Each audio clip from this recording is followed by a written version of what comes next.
My name is Mr. Milchick. I manage the severed floor of Lumen Industries, branch 501. With me is our fellow in training, Miss Wong. Greet the viewer, Miss Wong.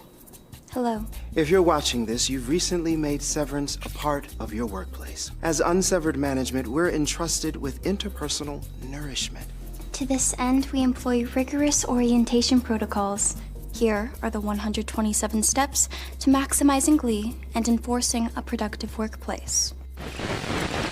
From there, secure camaraderie with a jovial round of ball game. Make sure the ball is well inflated and that the players achieve mutual fondness by the end. May I? Consider augmenting the game with jokes, but mind professional boundaries, as crossing these may necessitate toxic work environments. Well, there you have it. Remember, managers, growth takes time, but happy workers bloom more quickly. To quote Lumen's founder, The mouth which is busy smiling cannot bite. The work will be remembered as one of the greatest moments of this planet. Mr. Scout. I know you're still weighing whether to return to Lumen.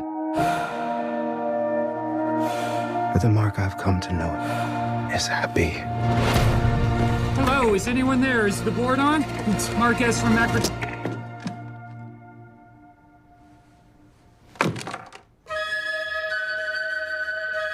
What you all did was one of the most painful moments in the history of this company. What the hell? But the four of you have become known as the face of Severance reform. Okay, so we're not in trouble? I don't think so. Milchick said we're famous. All of us equally, or one of us is like the star? Now if you feel that you can't go on. So what the hell did you guys see up there? It's not our world up there. And your life is filled with much confusion. My Audi's wife died a few years ago, except the woman is Miss Casey. So what are you gonna do? I gotta get her out of here. Mark, your Annie said she's alive. This is obscene. I just want to be sure. And your world around is coming down. Why did you do this? What is this all about? Do you know something about Gemma? Mark, there'll be no honeymoon ending for you. The work will be remembered as one of the greatest moments of this planet. You don't value them. You fear them. We fear no one. I'm tightening the leash. If we let this happen to Miss Casey, who's gonna step up when it happens to us? Now. Goodbye, Marquez. Wait!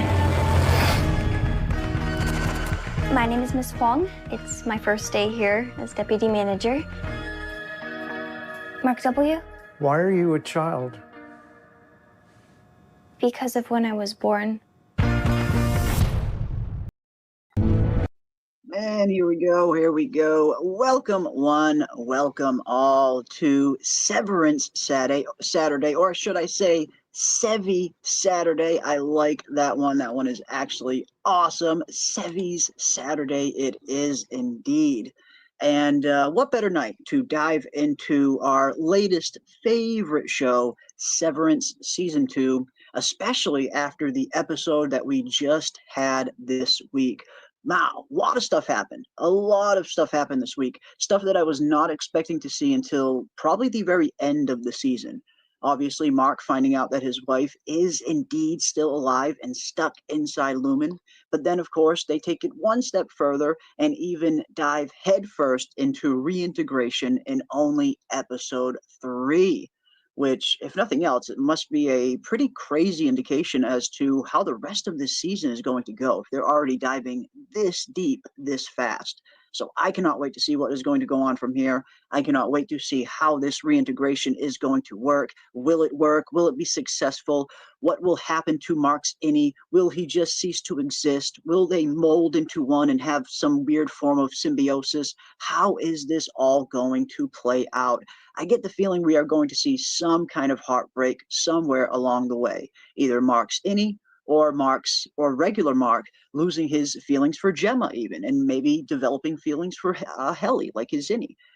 This could get very ugly very fast, and I am all for it. Cannot wait to see what happens.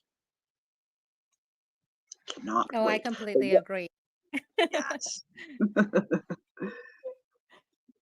But what did you think of episode 3 so far? I mean, again, it seems like they're throwing a lot at us super fast, like super fast. I was not expecting reintegration to happen in episode 3. It seems like, but I was expecting it to happen at some point this season, based off the intro sequence where we kind of see what looks like Mark's innie trying to kind of claw his way to the surface and coming out the back of his head. But I was not expecting to see reintegration this early. Mm-hmm. Yeah, I completely agree. And well, first and foremost, hi everyone, and thank you for having me, Jeremy. Yes, actually, we were celebrating your theory victory. We were all so shocked that reintegration happened so quickly. Um, you're always correct. That's how I feel about you. You know that. However, I was thinking there's no way that they would reintegrate Mark in this next episode. It just Yeah. didn't. It was so quick, right? And we were all celebrating the fact that it happened in this last episode, in your last video. We were all just so shocked, I feel. It was a little bit shocking. It definitely was a little shocking. Again, I was expecting reintegration to happen. When we saw Petey reintegrate in season 1, it seemed like it was a clear foreshadowing for that to happen to a more prominent character a little bit later on down the road. But I was not expecting it this early. What about you, Ravener? Were you expecting reintegration from someone from a character as prominent as Mark this early? Absolutely not a chance. And now the question is going to be, how is he going to fake it? How is he going to, because really it's going to be Audie Mark going in, and now he's got to fake it and have all the interactions with the innies and try to pass himself off as the guy that they know.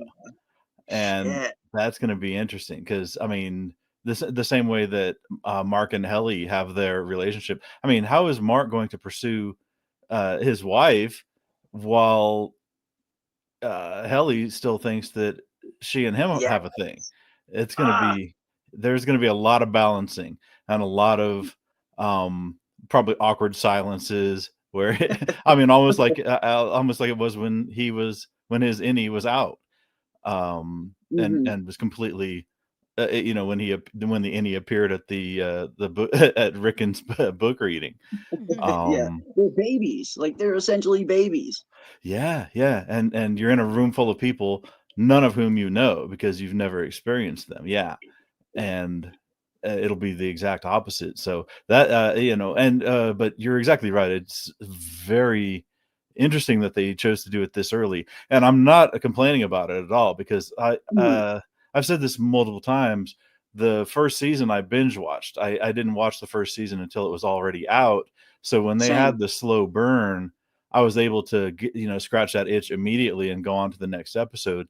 And I was really skeptical, doubtful about how I was gonna react to the show on a week to week release schedule, because sometimes you get these questions and it 1 and 2 were good episodes, but it was like, wait a minute, man, I'm really, what's going on here? And I wanted more immediately, and the week long wait in between, the whole thing at once, right? yeah, and waiting a week wasn't doing it for me.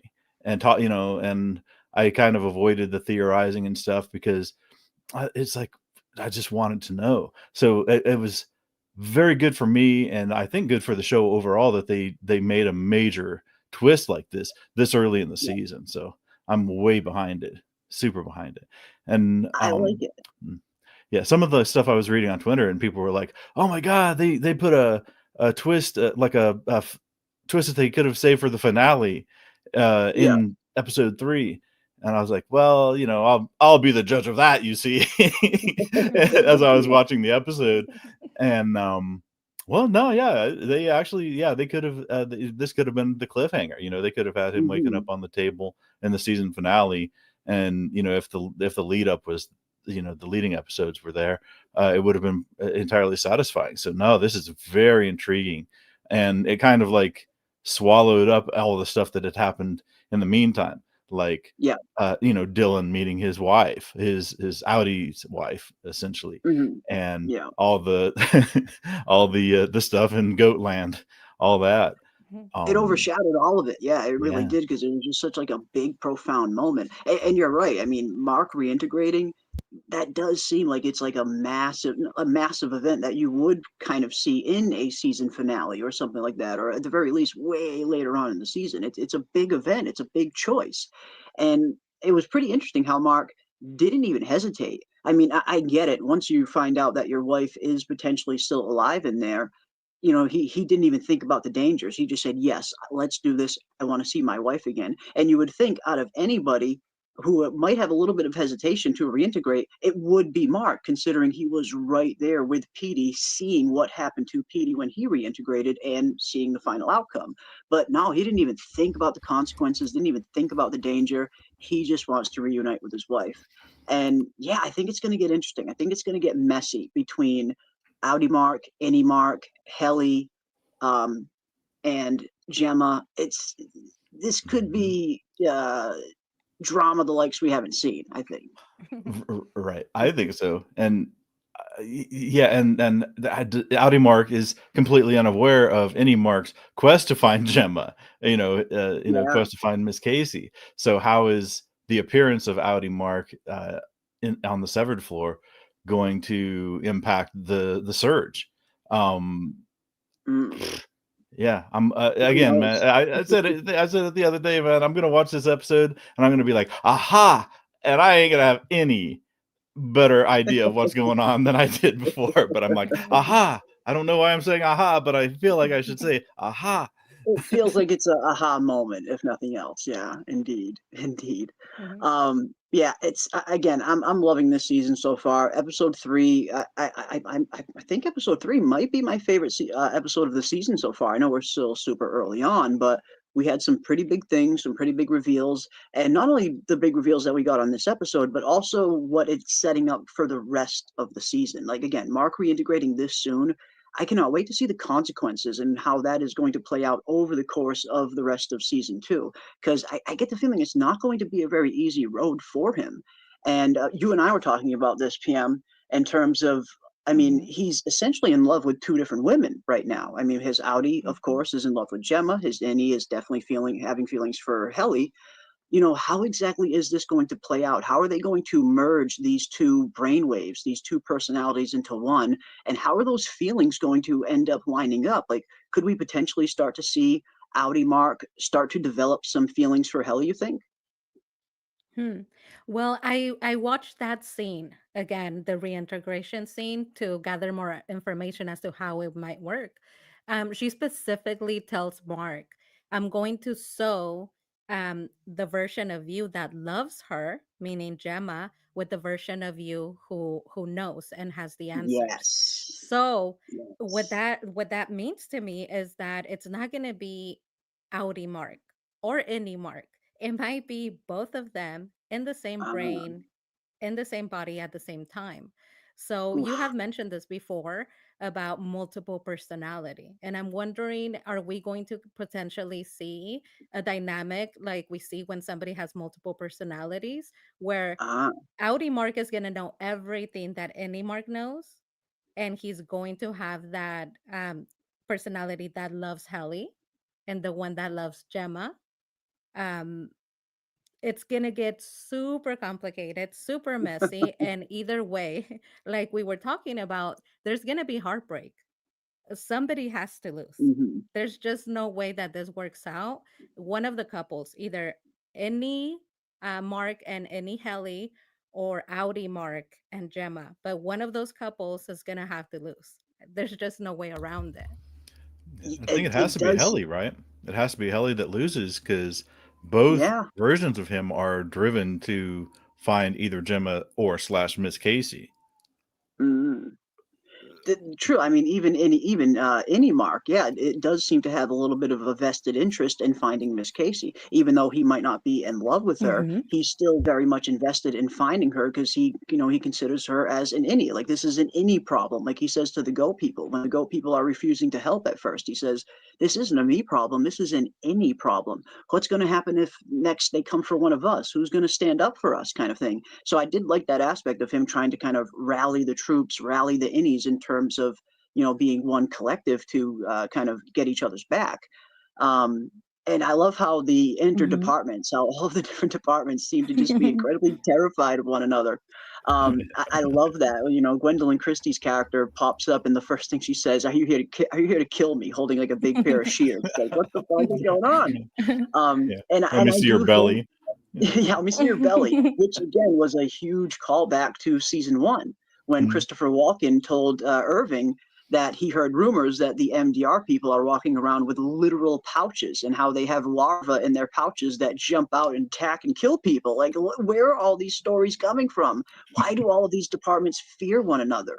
And I think it is Lumen at the end of the day. I wouldn't be surprised if Lumen themselves, the company themselves, has been planting all of these stories, planting all of these ideas in order to keep all of the departments in fear of one another, to keep them from banding together and working together and maybe rebelling at one point. What's the best way to keep people from working from one another?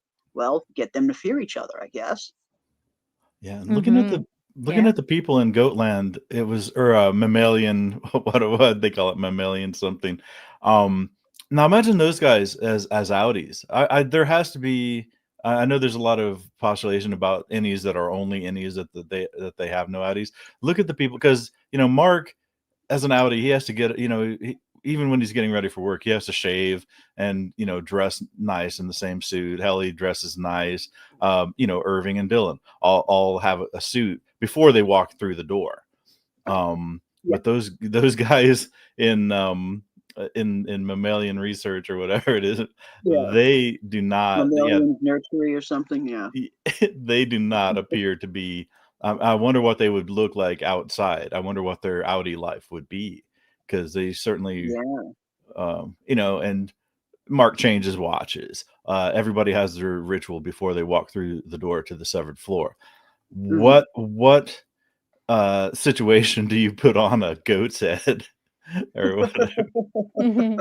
Well, and that's the thing. It seems like they're kind of they're feral in a sense. It's almost like they're taking on the attributes of the goats they're in charge of. Mm-hmm. And I imagine that the goat head is not a take home, right? Out of everything, it's probably staying behind in their Hmm. section there. I don't imagine he takes it home and like cares for it. This guy was one of the interesting ones because I remember seeing him in the trailer, and we see him walking up to the goats, holding those two sticks, and a lot of us are wondering, all right, like, please don't harm these baby goats, like let these baby goats live. I don't mind watching stuff happen to humans, but stuff happening to animals always hurts a little bit more. And then when we actually see him talk, it's the complete opposite. He's like the most gentle dude out there. He's talking about Miss Casey, saying, "She told me my Audi was excelled at stargazing. It meant a great deal to me." It's like Mm-hmm. there's the people, the personalities of some of these innies is so insane, and it is infantile. It is childlike, and it makes sense because a lot of them are only a few years old. They were kind of brought into the world out of nowhere with no choice of their own to kind of be thrust into this existence of only work every day nonstop. They don't get any respite. They don't get off time to go home and kick up their feet. It's just work for them. Yet they still have that kind of innocence about them a lot of the times. Yeah. And my apologies, my most sincere and really grateful apologies to Mr. Goatman because I thought that he was hitting the goats, and he might in the next episode, but not He in might, this one. He was actually yeah. the nicest person ever. So my sincere apologies. He He was very was cool. he was pretty cool. He was one of the nicer ones, and in the trailer, he did look like one of the I mean, it looked like it was this kind of weird pagan ritual that was getting ready to go down with the way he looked. But yeah, so far I really am enjoying the season, and I do think this was my favorite episode. But let me say what up to the chat. Let's see what you guys are saying down here. And again, welcome to everybody for joining us on this fine Saturday night evening.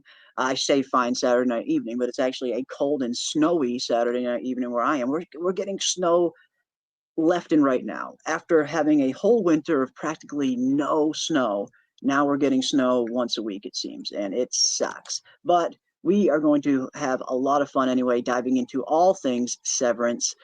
We got the Rogue Prince in the house. We got Kiwi Skirt. Welcome, welcome. We got Big Dago. Welcome, welcome, Big Dago. We got Cassie in the house. Welcome, Cassie. I see Adam A. I see KC. I see Bill D. I see Forever Autumn. Welcome, everyone. Bill D. Hasn't seen season 1 yet, but we'll catch up. We'll catch up to all of you in the future at a future date. Enjoy. Howdy out. That is awesome, Bill D. Yeah, to catch up, my friend, and definitely looking forward to hearing some of your takes on this show. You always had some really good ideas.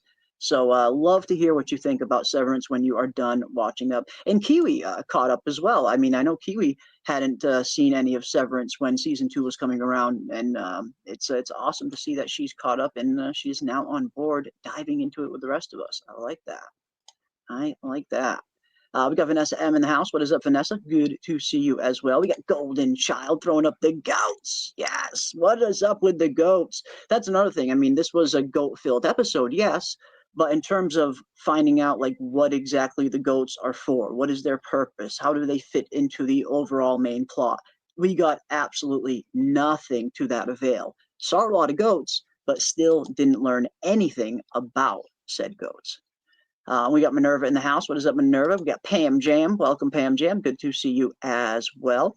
Let me scroll on down here a little bit more. We got Justin in the house. Welcome, Justin. We got King's Porxico. Welcome. Is any Dylan going to bang his wife? Now, I mean, it seems like any Dylan might be, I wouldn't be surprised to be honest, actually. I mean, the wife of Dylan's Audi's wife, definitely kind of describes Audi Dylan as, kind of not being able to hold a job, and Dylan calls him, so he's kind of a fuck up. And any Dylan seems to kind of excel at his job. He seems to be pretty good at what he does, and he seems to have maybe a little bit of a better head on him. So I don't know. I mean, I could potentially see something developing there where his Audi wife starts to maybe develop feelings for his innie more than the Audi. I mean, I suppose it's possible. Are they going to bang? I don't know. Are conjugals allowed at Lumen? I don't know. 18 minutes only. Get it all done in 18 minutes. My goodness. Yeah, it's not much time. The innies are babies. They should not be doing any inappropriate things at work. They're babies, really. And also, it's an office setting. HR. Yeah, true. It is an office setting. It's and in terms of them being babies, I think we got a really interesting scene between Innie Mark and Helly, and I'm going to continue to refer to her as Helly. I know a big portion of the fandom thinks that this is not Helly that has returned, but it's really Helena in disguise, and it may be. Who knows? But I feel like if that is the case, it's going to ruin a lot of good scenes that we've been getting between Innie Mark and Innie Helly. Like the scene we got in this episode in particular of them in the hallway, just looking incredibly awkward at one another. Like you can tell they both like each other. They both care about each other a lot. They know that they shared that very, that kiss at the end of season 1. And as you mentioned, they're babies. They are still, they know nothing about the world. They know nothing about the kind of intricacies of intimacy and how to kind of navigate those feelings. And seeing them just awkwardly smile at each other was the funniest fucking thing. And I got to hand it to Adam Scott. I think he really is a good actor, this guy, in terms of just some of the facial expressions that he puts on, some of his body language. He really cracks me up sometimes. And I always think back to a scene in season 1 when Mr. Milchick told him to, when Helly comes out of the elevator, he told him to make sure your eyes appear kind. Make sure you have kind eyes. And that scene kills me every time I go back and look at it. Seeing Innie Mark trying to make his eyes look kind, he looks crazy. He looks absolutely nuts. and it's the funniest thing I've ever seen in my life. But there is this kind of layer of innocence to them where they are kind of like high school children kind of discovering love for the first time, and it's just so awkward to watch it. So I do think if this is Helena, if this isn't really Helly, it's going to ruin scenes like this, in my opinion. Hmm. I don't think that that is Helena. I I know hope that not. she's amazing and Machiavellian in her ways, but I don't think that she could fake this level of emotion with Mark. You could Mhm. really see the innocence, as you pointed out.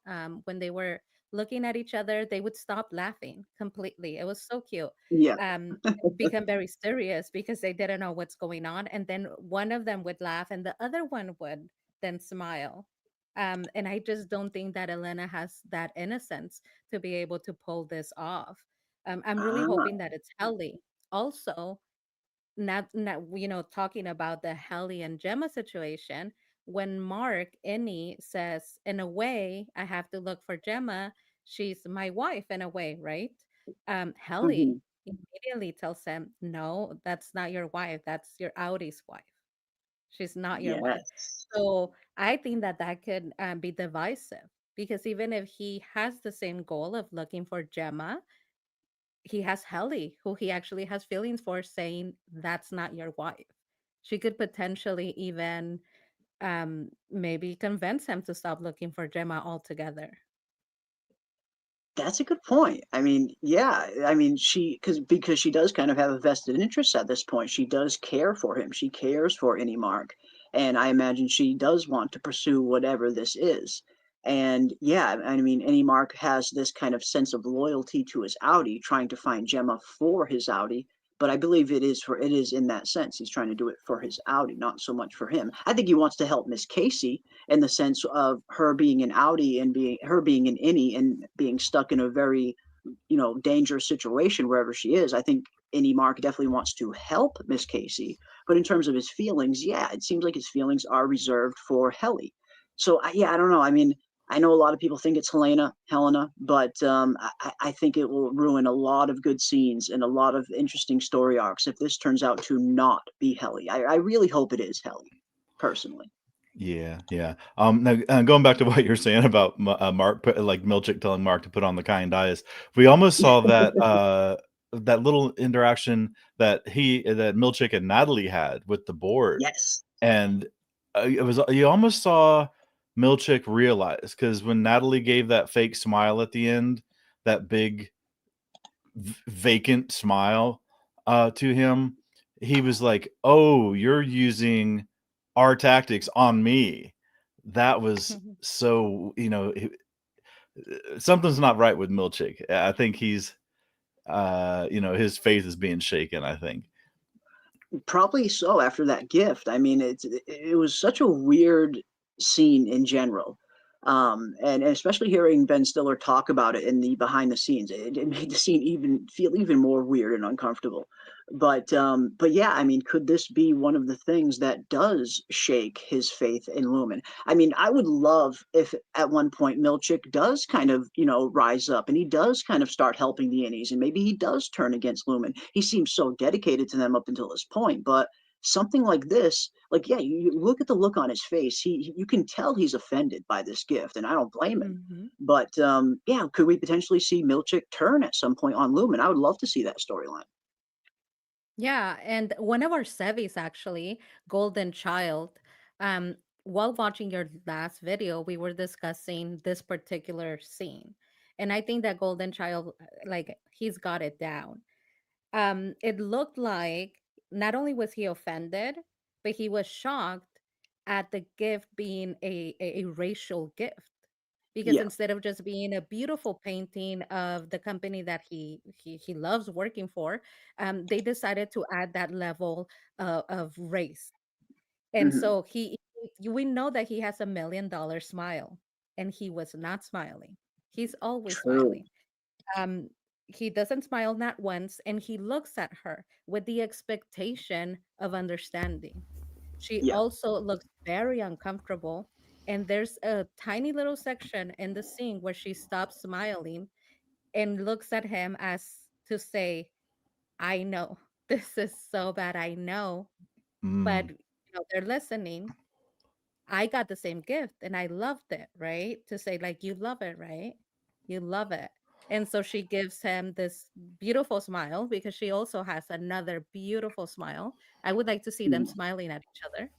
Um, but I do think that Golden Child read that correctly. He was offended by the gift and shocked that not only does she Mm. know that it was an offensive gift, but she's kind of telling him, don't say anything. right. Well, Yes, you yeah. never know who's listening.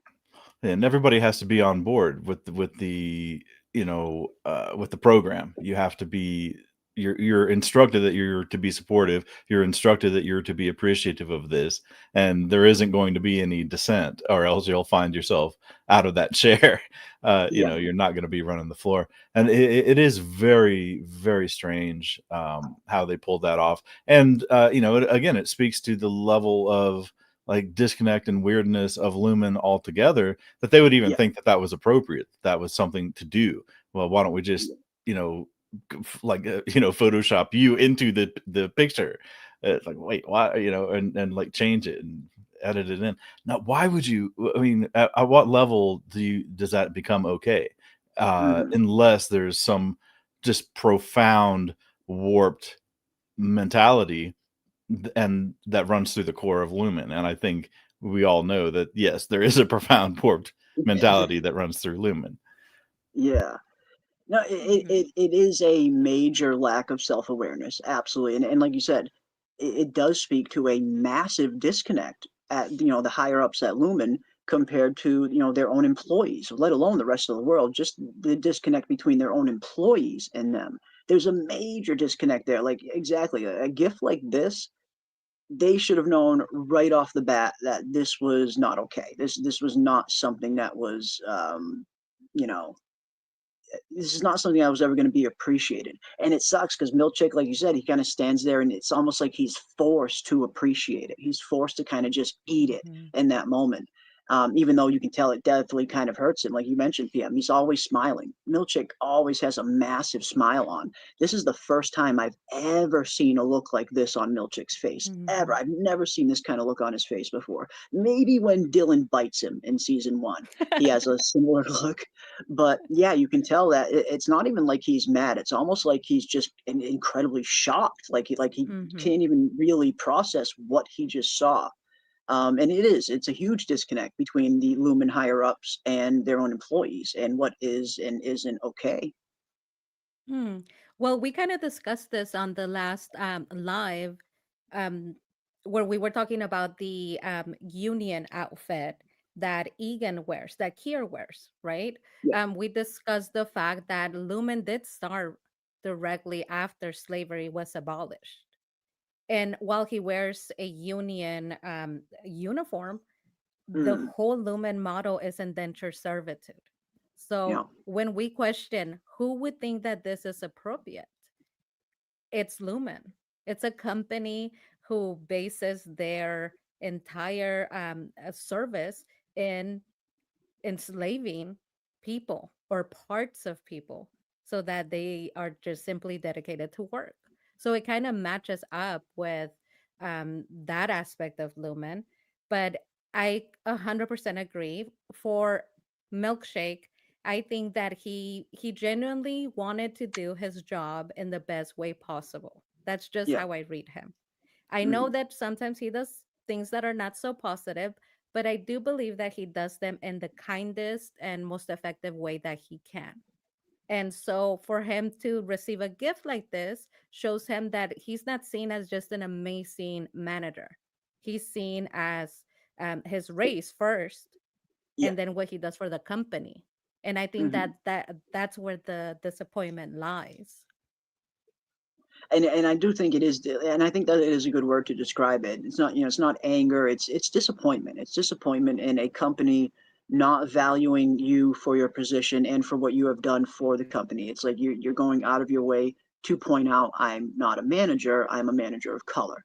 And yeah, I mean, and I imagine that's something that feels incredibly awkward for him. I mean, I can't imagine how it feels, but it's you see a whole different side of Milchick here. Like this is a side we have not seen of him yet, And I do wonder, how is this going to go forward? I mean, in the behind the scenes for this episode, he talks about the actor who plays Milchick talks about Natalie and talks about, is she going to go on to become an ally or not? It should be interesting to find out. And that's what I'm wondering. Where are they going to go from here? Because they do share that quick little moment where she completely recognizes the same thing he recognizes. Like that moment when you said when she kind of drops her smile.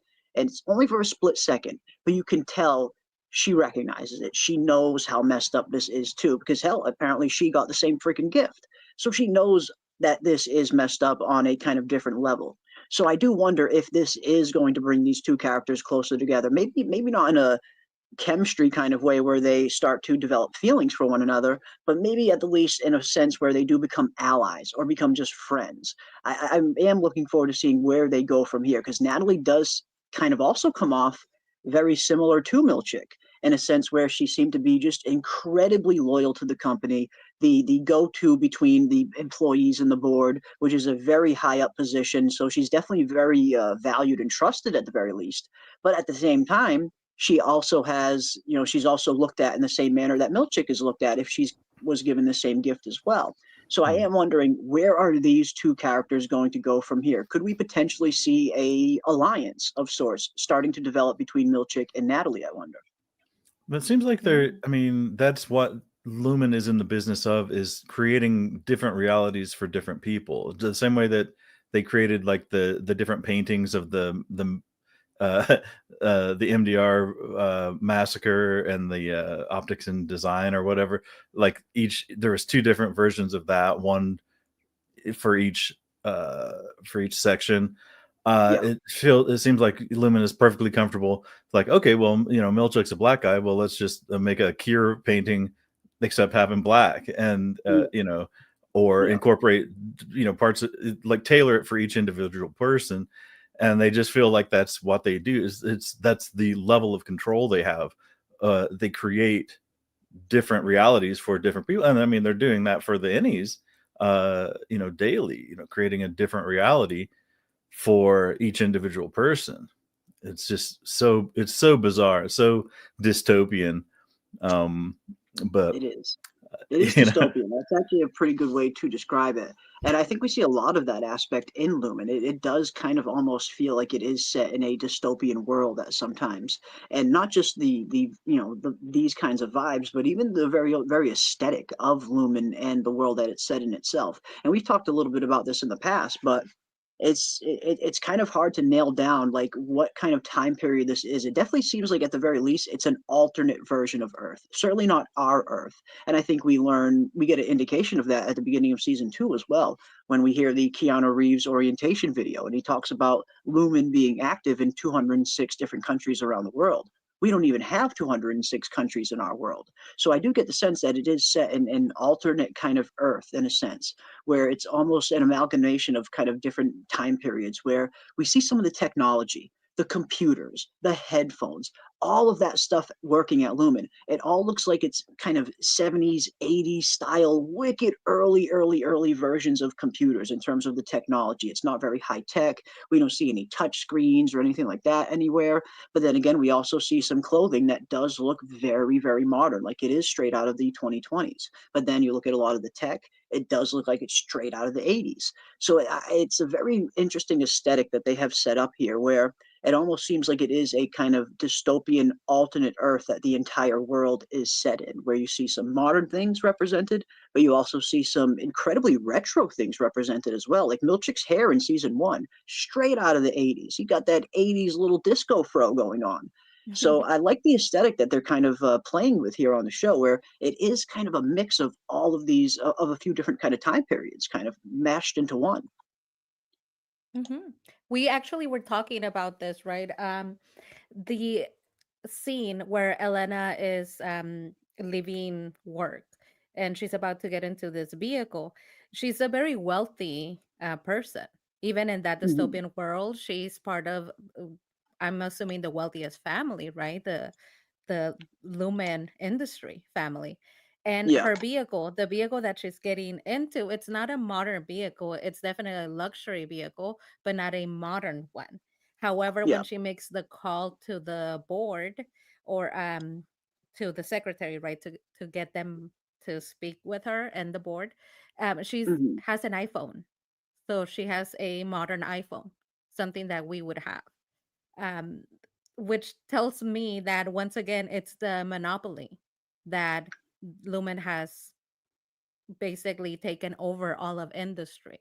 So they Ah, dictate what's going to advance and what is going to remain stuck in the past. yes. And that would make sense. I mean, if you are Lumen and you are this powerful, then I imagine you probably would have the means to create monopolies like that, where in some areas you want technology to advance, and in some areas you want to kind of slow it down. I could totally see them do it. That seems like that would be something right up their alley. And yeah, I mean, it's just and like the cars, like just about every car we see on the show seems like it's a car from the 80s or earlier. I mean, whether it's Miss Cobell's car, her car that you mentioned, Mark's car, just about every car, even Irving's car, when Irving's in, he drives for the first time and he's trying to figure out how to drive. Um, yeah, all the cars look incredibly old, like they are from a different time period, 70s, 80s, around there. So it is a very interesting mix of modern technology and retro technology to create this kind of unique world, I guess. And it works. I think it works in a sense where some of it looks interesting, where you wonder, okay, like where's this technology from? Where's that from? In the headphones that Milchick is always wearing in season one, whether he's in the break room or doing anything he's doing, it looks straight out of the 80s. But like you said, then again, you got iPhones walking, floating around as well. So it is an interesting mix, if nothing else. Very interesting mix. All right, let's see what else you guys are saying.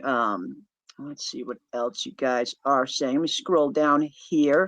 Natalie also had to look at Seth with a smile that pretty much said "Get out." I mean, in a sense, it did have a little bit of, and I saw people mentioning that in my comment section that scene reminded them of the movie Get Out. And I can totally see that actually now that I think about it. I mean, it does kind of have that vibe where Natalie is kind of like, she knows she can't say anything because she knows there's always somebody listening, especially where she's concerned, where she's the direct kind of line to the board. But that scene, when I saw a bunch of people saying that, and I went back and watched it for myself, I kind of understood what people were saying. It did kind of have that Get Out vibe, that the movie Get Out. It did have a little bit of that to it, in a sense. So yeah, that's accurate. Mm-hmm. That is accurate.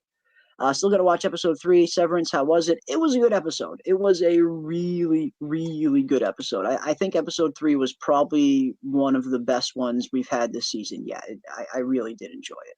Really did enjoy it. I think that Milkshake will be on LVR on the level. Let's burn the whole thing down. He isn't there yet, but I think they have a few more. Oh, lost my spot. I think they have a few more times to underestimate him, and maybe this was the beginning of a chasm of sorts that is going to start to get wider and wider and wider within Milchick. I mean, if he has a few more of these kinds of experiences, maybe it will eventually kind of push him over the edge in a sense where he does start to do the Irving thing. I mean, we saw Irving do the same thing in season 1. Irving was incredibly loyal to this company. He was probably more loyal, or at the very least, just as loyal to the company as maybe even Miss Cobell was. And slowly but surely, we started to see Irving go through a pretty similar transition where he started to realize there was a little bit of a different side to Lumen. There was a little bit of a darker side to Lumen and to the Severance program. He meets Bert, and of course, he falls in love with him. And next thing he knows, he's getting retired, which for the innie is essentially death. And Irving kind of came to that realization that, okay, maybe this isn't the company that I should be worshiping and praising. Maybe I shouldn't be putting them on this kind of pedestal. And he says exactly that. Let's burn this fucking shit to the ground. I could totally see Milchick having a moment like that in the future. Yeah, it's the betrayal. I mean, when you're a Yeah. true believer, and Irv was a true believer, when they say we're all family here, we're not all family here, but Mhm. when you find that out, it can be quite a shock. And Irv felt it, and I think that was also part of what that was the kind of like a shock, or that moment of realization when you realize that you've been betrayed, or when you realize that you've been played, when the scales fall from your eyes and you see things Yeah. clearly. it's hard, that is that's no matter what kind of betrayal it is, whether it's a tough. relationship or anything. Yeah. You know, when you get that, I mean, that is the worst moment, because you feel played, you feel embarrassed, for all and then you go back in your mind. I don't know about other people, but you go back in your mind, and you think all the times that, you willingly, put yourself out there, and then now it's, you're getting played the whole time. You're like, oh, damn it. So it's tough. And betrayal is by far the worst, I think. Because when you experience it, because it's just like, man, I was such an idiot, because you feel embarrassed. You're mad at yourself. You're mad at obviously you're mad at the person doing it, but You it's start just like, questioning yourself. Why didn't I see the signs earlier? Kind of thing. right. You Yeah. you This doubt whole time. yourself. Yeah. Yeah. Yeah. And Irv, like PM was saying, they are essentially babies. So they were taking on faith every single thing, that they were given, and they were given the handbook. I mean, it was made easy for them because they were given the handbook. You abide by the handbook as though it's the gospel, and you'll be okay down here. And then he realized, but I wonder if he was happy, because like you were saying, that when somebody retires, essentially their innie is, essentially killed. That doesn't mean that they're actually dead. When he saw Audi Christopher Walken, Audi Bird, that he actually is still alive somewhere in the world, even though the bird he knew isn't. Yeah, the innies essentially walked away. Yeah, to that point, this episode, right after the episode, they will do just kind of like a quick 5 minutes about, more details, Ben Stiller and the creator. And they discussed why Irving, not Irvin, sorry, Dylan got to see his wife. They described it as a way to incentivize what he wanted. What he wanted the most was to know about his family. And I'm wondering, since they know that Irving loves Bert, would they be willing to separate them and create a divide further by offering him to bring Bert back, just like they're offering Dylan to see his actual family? Could we like potentially see Bert coming back as a way of getting Irving to stop looking? We know that he's gonna go looking for that elevator, the dark hallway, and the only thing that would make him stop looking would be getting Bert back. That's a good point. I mean, it does seem like Lumen is kind of dangling these visitations, these family visitations for Dylan, in a sense of for doing a good job. I mean, we saw Dylan in season 1. He loves his perks, his finger traps, all the little stuff that he loves.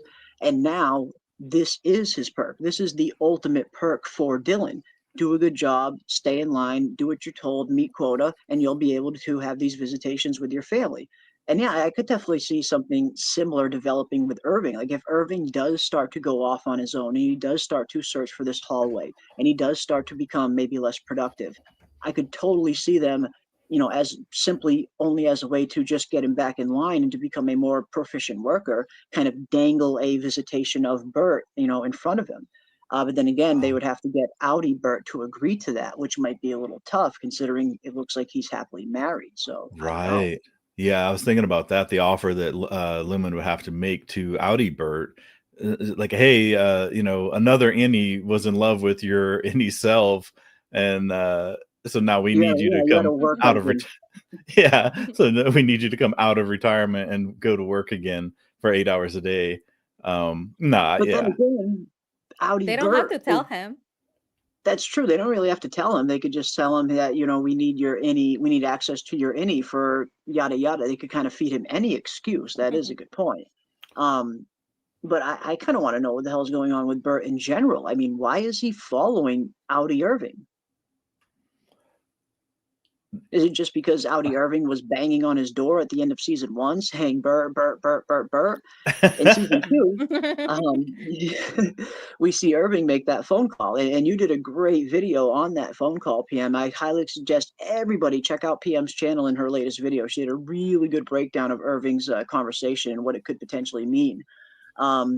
But why exactly was Bert following Audi Irving in that moment? He goes into the phone booth, he starts making his call, and boom, we see Audi Bert right there in his car following him. What exactly is going on there? I don't know. I still get the feeling that Audi Bert, there's more to him that meets the eye.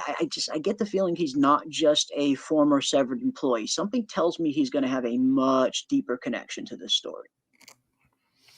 And somewhere like Lumen would have a procedure too. I mean, everything has a procedure with Lumen. So if you're going to retire from Lumen, like Audi Burt would have had to submit his resignation, his plans for resignation, and all that kind of stuff, most likely well in advance, so that there's no surprise. So if Lumen is going to come to him and say, "Hey, there's like you said, we need access to your INI. They have something that we need." You would think, man, to be called out of retirement, even though it had been a fairly short time that he'd been, it's like, man, you should have thought of that. Everything should have been taken care of before I retired, because that would be one of the hardest things, I think. It's like, oh man, yeah, like, hey, I've retired. We had our retirement party, and now, oh yeah, it's been a week, but we need you to come back to work for an undisclosed amount of time. No, man, you better sweeten that pot, and it better be driving something better than a Volkswagen Rabbit. Well, I think that he wasn't planning on retiring. The way that everything seemed to align with the behavior of the innies, to me, it seemed like they asked them to retire as punishment for their behavior, because it was right after they discovered that they had been getting together, the departments were talking to each other. Milkshake found that Dylan took a card, one of these like exercise cards that he hid in the bathroom. So it seemed to me that the timing was very suspicious, that they potentially retired him. So you think Birch was punitive? Idea. Okay, I mean, well, if Milchick found out, or if Lumen in general found out that Irving and Bert, were becoming close to one another, could that potentially have been a factor in Lumen wanting Bert to retire? Maybe. Yeah, I could see that being a possibility. Okay, interesting. I didn't even occur. It didn't occur to me that Bert's retirement could have been compelled the same way that like Dylan and Irving's were, as a punishment for misbehavior. Yeah. And that was pretty interesting. It seemed like that decision to fire Irving and to fire Dylan was kind of solely Milchick's decision in a sense. We get that one scene between Milchick and Helena, and Milchick asks Helena, "Should I fire them?" And Helena says, "Let Kier be your guide," almost like it's up to you. And she essentially left the decision up to Milchick, and Milchick did go on to fire them. So that was, it was kind of Milchick's decision to get rid of Dylan and Irving in the first place, which was kind of strange. I didn't think he would do that. I thought if it was up to him and him alone, that he would maybe kind of keep them on, show a little bit of mercy. Or I don't know, maybe he's just still holding a really big grudge because Dylan bit his ass. I don't know. It's hard to tell. It is hard to tell. Let's see what else we got. I think the revoking is implanting consciousness in another body. Interesting. Yeah, I mean, we talked a little bit about this as well, in terms of, Mark's case, where his innie is in love with Helly and his outie is in love with Gemma. And I started to wonder if there was a potential possibility of a consciousness swap. Is it possible, or will it be possible at some point to maybe put innie Mark's consciousness in a different body? That way, innie Mark and outie Mark can both kind of live their own life. I mean, yes, it's kind of the ideal happy ending, which I get the feeling is probably not going to be the case on this show. But you start to think of, are there any possibilities out there where both innie Mark and outie Mark can both get what they want, can both have a happy ending? And again, short of them finding a body for innie Mark and shoving him into it, I don't see how they can both have a happy ending. One of them is going to lose the woman they love, I think. And it's most likely going to be the innie. It's most likely going to be Mark losing Helly. Yeah, and it's really a shame because, like you pointed out in your video before, the one that you just put out, the innies are really the better people. The innies are the better version of these humans. Not only, I mean, we see it with Mark, but also with Dylan. I love the scene where Dylan meets his wife because you really see how heartbroken he is to discover that he is not an overachiever as he is at work, Yes.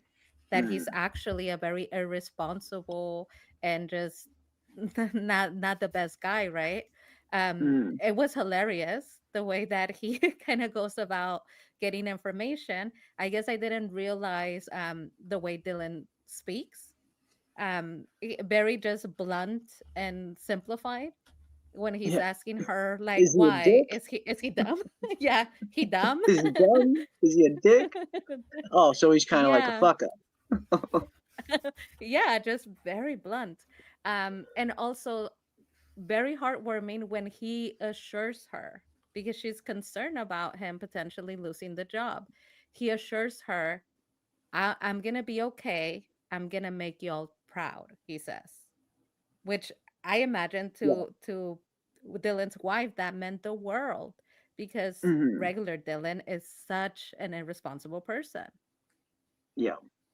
No, that is a good point. I mean, and she even kind of just by habit, just by reflex says, "I love you" when she's hugging him, and then she says, "Oh, I'm sorry," force of habit kind of thing. Yeah. So again, I could totally see the wife and Dylan the innie definitely kind of starting to develop strong feelings for each other because yeah, I mean. He is. He said, "I'll make you proud. This won't be a job that I lose. I won't be a fuck up here. Like here is one thing I can do good, kind of thing." And yeah, it was a little bit of a letdown for Dylan to find out that his Audi wasn't everything he thought he was. He thought his Audi was out there doing some muscle man shows or something along those lines, some Mhm. big important kind of figure. And no, he kind of finds out that he's just a regular dude that can't hold a job. Yeah. Now, have they addressed at all with everybody running around and doing everything other than uh, MDR? They're not gonna. I mean, they were pressed to make their quota last season with everybody working. Yeah. Are they even gonna have? There's no way they're gonna meet their quota if everybody's running around in the halls all day long. Mm. Yeah, and especially with this Cold Harbor thing going on, it seems like Cold Harbor is very important to Lumen. Whatever Lumen has going on, clearly MDR is vital to the success of Lumen, whatever their ultimate end game is. And I am actually going to be putting out a video tomorrow on that ultimate end game, at least what I believe the ultimate end game is, what Lumen is really working towards. That will be in that video tomorrow, so definitely check that out when it drops. But it definitely seems like, at the very least, MDR is very important to the overall goal. And we even hear one of the one of the Lumen board members in the season 2 trailers talking about the work that they do. It will be known as some of the most important in human history, kind of thing. And I think I know why he's saying that, which again will be in the video tomorrow. I don't want to spoil it. Yeah, I don't want to spoil it here. But yeah, it definitely seems like MDR is incredibly vital to what is going on there. And whatever Cold Harbor is, it seems to be very important. It also seems to be connected directly to Gemma, to Mark's wife. We see Cold Harbor at the very end of the first episode. Mark working on it, 68% complete, matching up with the 68% complete on the screen that we see, which also has Gemma's face on it. So whatever Cold Harbor is, whatever MDR is working on, it is directly tied to it. And I imagine it's probably directly tied to the hallway that Irving is searching for as well, or where that elevator leads to. We know that's where Gemma gets sent to, or at least Miss Casey gets sent to. But yeah, that's what I want to know. I want to dive a little bit deeper into, or at least find out a little bit more. What is Cold Harbor? What are they really working on? And as you mentioned, Ravener, are they going to be able to complete it? It seems like Lumen is very invested in Mark. For some reason, they really want Mark here. I don't know why Mark is so important to them. Maybe it is because they already have Gemma there and it's part of whatever Cold Harbor is. But they definitely value Mark very much, to the point where as soon as he asked for his old team back, the board capitulated. The board actually caved and gave him his old team back because Mark asked for it. And whatever's going on there, he seems to be incredibly important to finishing this Cold Harbor project. But yeah, are they going to be able to finish it if everybody's running off doing their own thing? If Dylan's running off having his visitations, if Irving's running off looking for this hallway, if Mark and Helly are running off looking for Miss Casey, how are they ever going to kind of complete cold storage? I don't know. I mean, Cold Harbor. I don't know. I'll see what happens with their quota for the quarter. Will they make it? Will they make it? I don't know. Yeah, and we know that like Cold Harbor was a battle in the Civil War. I wonder if that has anything to Hmm. do with his uh, past career as a history professor. Uh, Yeah, yeah. That's right. He was a history. That's right. I forgot that he was a history professor before he agreed to get severed and take a severed job. He after Gemma died, he just couldn't go on teaching. I guess he stayed on for like 2 weeks, and it was just miserable for him, so he quit. But yeah, he was a history professor at some point before all this happened, before Gemma died. That is a good point. Yeah, I don't know. I don't know. I remember Felicia said she worked with Bert for 6 years. She did. Yes, Felicia and Bert worked together for 6 years. And again, Felicia and Irving have some pretty good scenes in this episode, and them just kind of reminiscing about some of Bert's past, deeds, and how fearless he was, standing up to Lumen managers.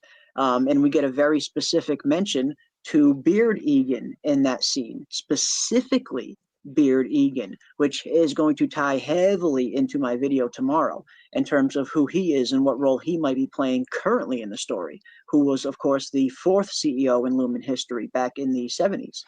But I don't know. It's again, this is what I love about Severance, and this is what is kind of not infuriating, but challenging about Severance as well. They are throwing a lot of mystery at us, similar to From, but it's hard to know exactly what the end game is. What is Lumen really working on? What is the big purpose of all of this? What are the goats for? What is optics and design for? What is MBR really working on? It's tough. This is why I like shows like this that are new and original and fresh, and they kind of challenge you as an audience member to try and think a little bit deeper and find out, okay, what the hell does this mean at the end of the day? So I'm loving it. I mean, I think Severance came around at the perfect time, personally, perfect time. Okay, let's see what else we got. Jeremy and Panel. They also said in this universe, Lumen operates in 216 countries. Our current Google claims 195 recognized countries. Yeah, we had 206 countries that Lumen seems to be operating in, and we of course don't have that many. And again, I think it might just be as simple as this is an alternate Earth. This is an alternate version of our Earth, similar in some ways, but also vastly different in other ways as well. I don't think it's actually set in the same world as us. It is a sci-fi show at the end of the day, so a little bit of science fiction being introduced into the overall world and the setting would make a little bit of sense. So I think that could explain why we have 206 countries in the show where we don't have anywhere near that many in our real world. It could just be the sci-fi angle, maybe. I don't know. What about you guys? Do you think there was a purpose to them saying 206 countries? Is that 206 number going to be a hint for something at some point, or is it maybe this is just set in a different world? I think it was a nice subtle, a subtle hint that their world isn't our world. That when Bert was looking at his mail, or not Bert, when Irving was looking at his mail, and it said Kier, whatever, and then it still had a 5-digit zip code, but it was and I looked it up, and then I forgot it again.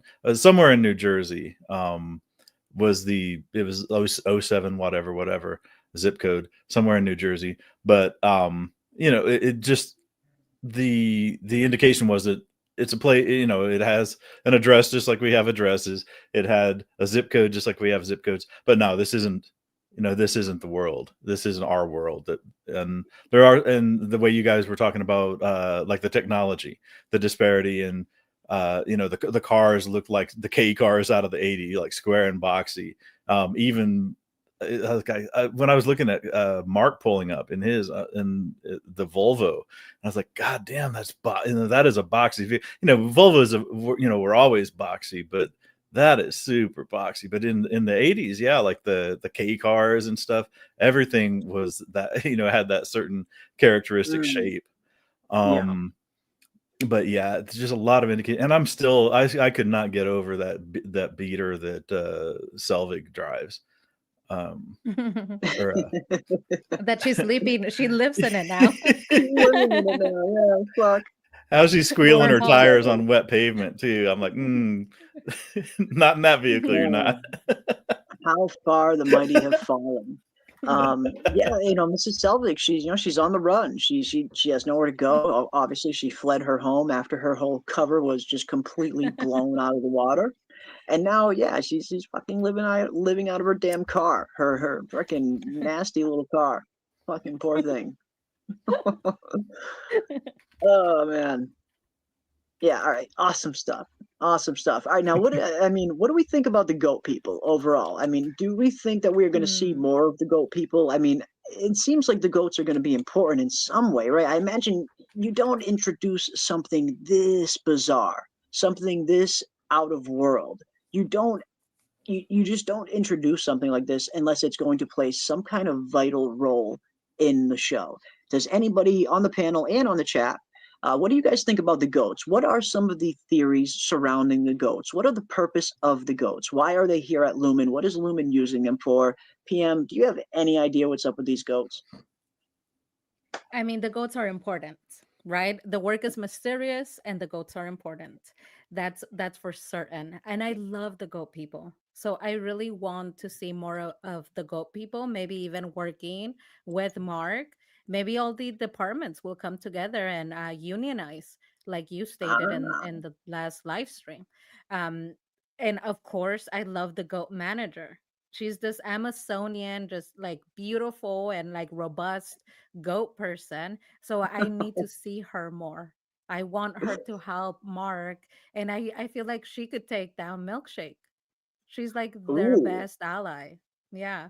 Um, she could I think probably that do that. they are, yeah, I mean, she's maybe like 7, 8 feet tall. She looks just but I love her. I love her character, and they, like we stated before, they have this gentle nature about them, so they're very Mhm. endearing. I definitely want to see more of the goat people, but I think the goats are being experimented on. There's just no Ah, other answer. The way that I look at it, like I said, I doubt that they're doing goat yoga or have the and is petting them for therapy. It's gonna be something bad. Yeah. Are they all it's baby goats? I didn't most of them, catch yeah, most of them. seems. Okay.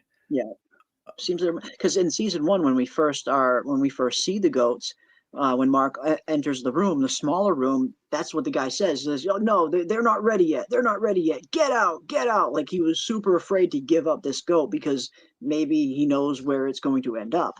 And yeah, Mm. I am leaning a little bit more towards the answer that they are experimenting with these goats in some way, some kind of manner. Are they using these goats as test subjects for the chips before they put them in humans? Like yeah, I have to imagine it's going to be something along those lines, or who knows? Maybe it will end up being something just completely different that none of us even saw coming. I think that could be very interesting as well. But yeah, part of me does think that they are being experimented on in some kind of capacity. I like that they put Gwendolyn Christie in there and didn't have to She's make a great. reference to her height. Everything, every show, whenever you put, whenever a woman is 6'3", they yes, I would imagine that they have all, they're very accustomed to having that being commented on. She was just another actor in a, another actor in a role, another person in a room that they didn't have to be like, oh my God, you're so tall. I mean, the same way that, prior to race swapping the Kier portfolio paintings of Milchick, they didn't make any real reference to his race either, or Dylan's race, or Natalie's race. So I like it when people can just be people, and it doesn't have to. They don't have to be boxed in or identified as the whatever it is. And she wasn't Mhm. the 6'3" chick. She was just another worker for Lumen, which is like, Yeah, okay. it's just the goat leader. The goat leader with the cowbell, with the Christopher Walken. Mhm. I got a fever, and the only prescription is more cowbell. But was it? But Yeah, we I did was going. not know when she started ringing that bell. We thought it was. I thought it was in. I thought there was going to be trouble. And Yeah, whenever you ring a bell and a bunch of silent people just like appear up over the horizon, it's up like here with never a good pitchforks sign. and shit Yeah. too. Like they got pitchforks in their hands and sticks. Like I thought it was going down, and it almost did. Mhm. It did almost seem like that. We hear her. The first thing she says was, you should have left when you had the chance," kind of thing. It did seem like she was rallying all of the Go people to put a little stomp down on Mark and Helly. Until of Mhm. course Mark, managed to kind of appeal to her better nature. and appeal to, who they are as innies. They're in this together at the end of the day. And I think that is why we see all of these horrific stories in between departments, because I do believe that that was Lumen planting these ideas, planting these stories, so these departments would not communicate with one another, so they would not work with one another, so they wouldn't trust one another. Because at the end of the day, once if these innies all were to kind of rise up and work together, that would be the rebellion of a lifetime. Lumen would not be able to handle that. I mean, I don't know how many innies and severed employees there are, but I have to imagine they vastly outnumber the non-severed employees at the very least. So yeah, I do think it's a scare tactic. I do think it's an intimidation tactic to keep these departments from working with one another. And we saw Mark and the goat lady kind of quickly got past that and realized that they were all innies and they're in this together in a sense. Yeah, except for the pouches. They were still there was one who even though he saw that there is not a pouch, he said it doesn't mean anything.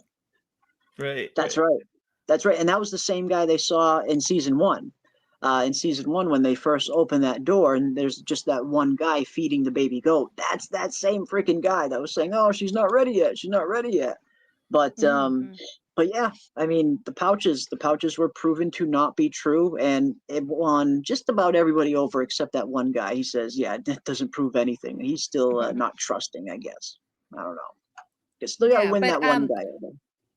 lore fetid Muppet, I really love the point that you just made about people being people. I Mm. think that that is Yeah, exactly what the look on Milkshake's face was saying. That yeah, before this, that was an excellent point. Before this, he was just a person. He could exist and do his job to the best of his capacity, and he was just seen as a person. Nobody ever mentioned anything about race. And until this moment, he suddenly can't just be a person. He has Yeah. to be a mm, person of a certain race. So I Okay. yeah, think that I really like how you describe it. People just being able to be people without mm, having to be put into a box. Great Yeah. point. yeah, Thank you. I appreciate that. Yeah, and yeah, maybe it didn't occur to him. I mean, that's a not only betrayal is bad, but when you find out that other people see you as something different, when you find out that other people have a different opinion of you than you thought they did, I mean, Milchick found out that he is seen by Lumen as the black guy. So when yeah, they're going to give him a paint, a cure themed portfolio, painting portfolio, they felt that it was necessary to, to make it black just for, for his benefit. And yeah, and like you said, yeah, he did. He just he got that realization that, oh yeah, wait a minute, now that's how they see me, which is weird. It goes back to, I mean, that reminds me of Irving and Bert's relationship. And it was so that, because for me, at least, in a workplace, that was every gay relationship that I'd ever seen among other people in the workplace. They were people that punch a clock, did their work, and went home. Being gay was an aspect of their personality, but it wasn't their entire personality. And like what we see on sitcoms, what we see on a lot of regular media is everybody has to have, you know, like be rollerblading in short shorts with fairy wings and a rainbow flag behind them. That isn't, that is not my experience with, every gay person that I've ever worked with punched the clock, did their shit, didn't ask for, special accommodations because of their special identity. They just did their shit and went home. And that was always, I mean, a workplace where it's like, do your 8 and hit the gate. That is, that's really what, how to get by in life. Hmm. Yeah. mm, I mean, some people do like genuinely love what they do, and I think that that's awesome for them. But I do like that point. People are incredibly complex, and yes, they will present as something that does not match what the media will tell us a certain type of person looks like. I know exactly what you're talking about because I have seen it as well in the workplace. One thing that I loved about the relationship with Irving and Bert is that it's my favorite love story. We have quite a few going on, but it is my absolute favorite love story. It was so believable, so natural, so innocent and pure. And well, like here in this scene and in this episode, we got to see Irving be so moved by just hearing tiny little details of Bert. Mm. It's out of all of the love stories, even Mark and Gemma's, my favorite one because it's the most innocent and deep, and they're great actors, right? Mhm. They really Yeah. act the love story in a way that it is believable. And it's not about being gay, it's just about these two people who love each other so deeply. Yeah, the only Mhm. thing he was afraid of, yeah, he took 2 hours to do his hair when he knew that he was going Hmm. down to meet Yeah, Irving. yeah, That's like, So yeah. cute. yeah. Yeah, the We only talked. thing he was afraid of. I Yeah, thought that that was deeply moving. Um, uh, Bert being fearless against the company, and the yeah. only thing he was ever afraid of was Irving. Hmm. Yeah, not looking his best for Irving, for the person he cared about.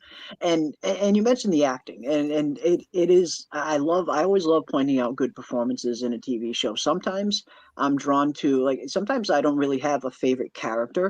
Sometimes I'm more drawn to a an acting performance, like which actor is putting on the best performance they can. It's why I love Victor and Scott McCord on From. He puts on the best performance, one of the best performances I've ever seen. Victor isn't really close to being my favorite character. I mean, that's Jade all day.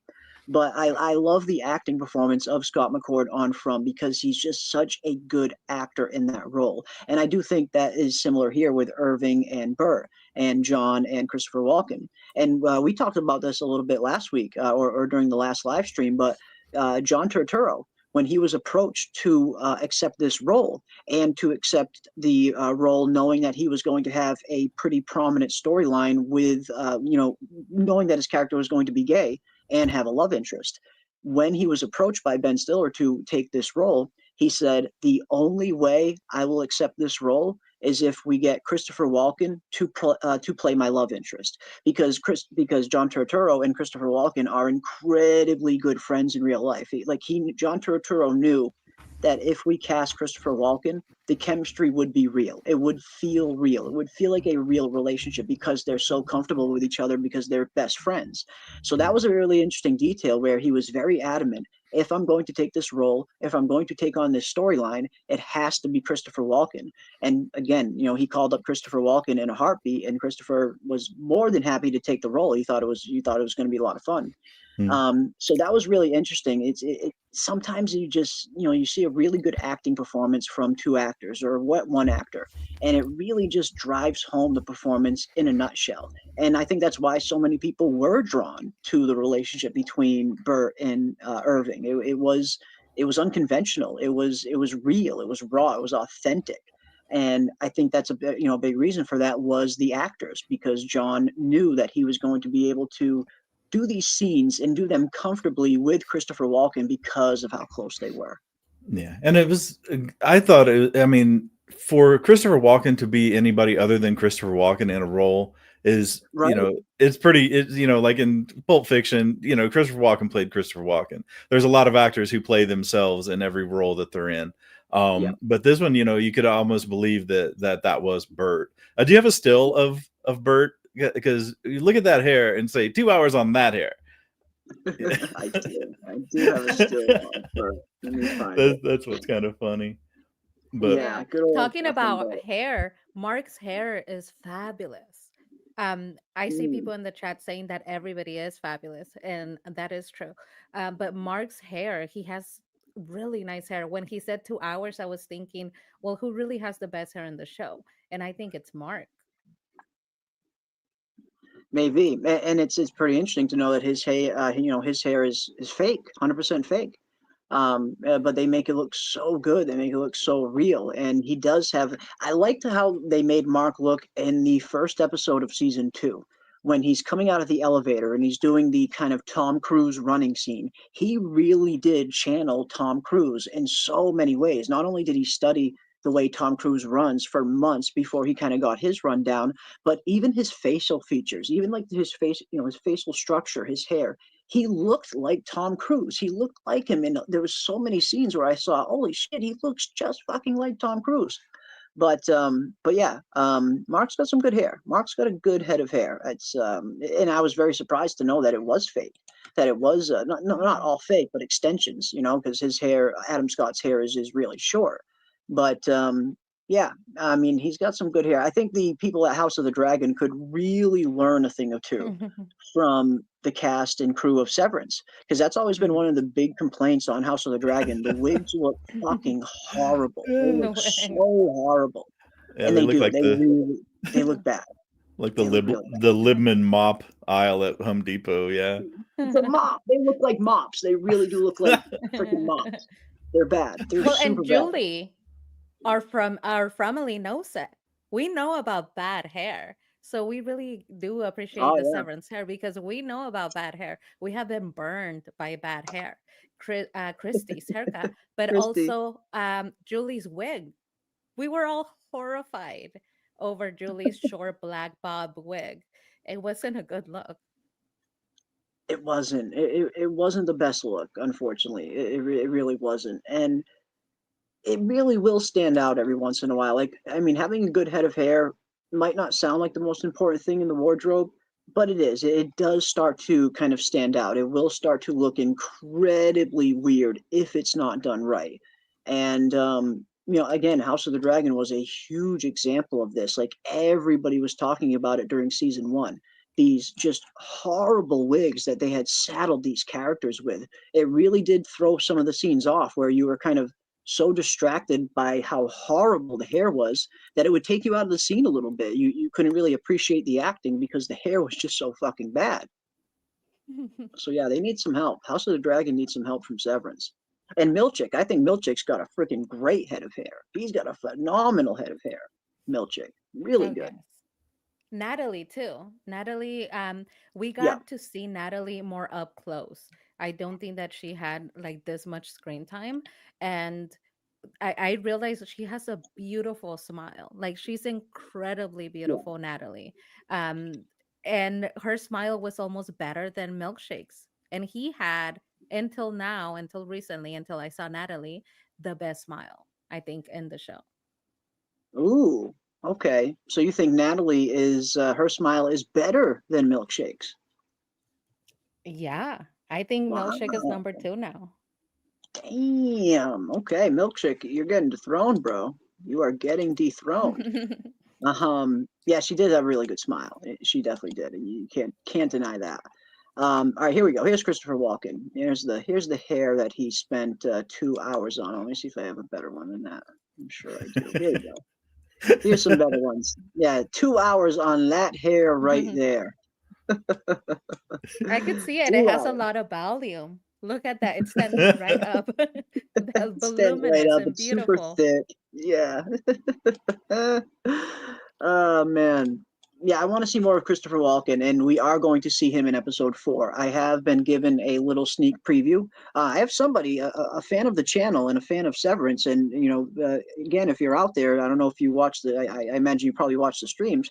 A huge thank you to you, whoever you are. You've been sending me some very awesome previews of the newest episodes, which I can't find anywhere else online. I'm not sure where you're getting them, but I am super grateful.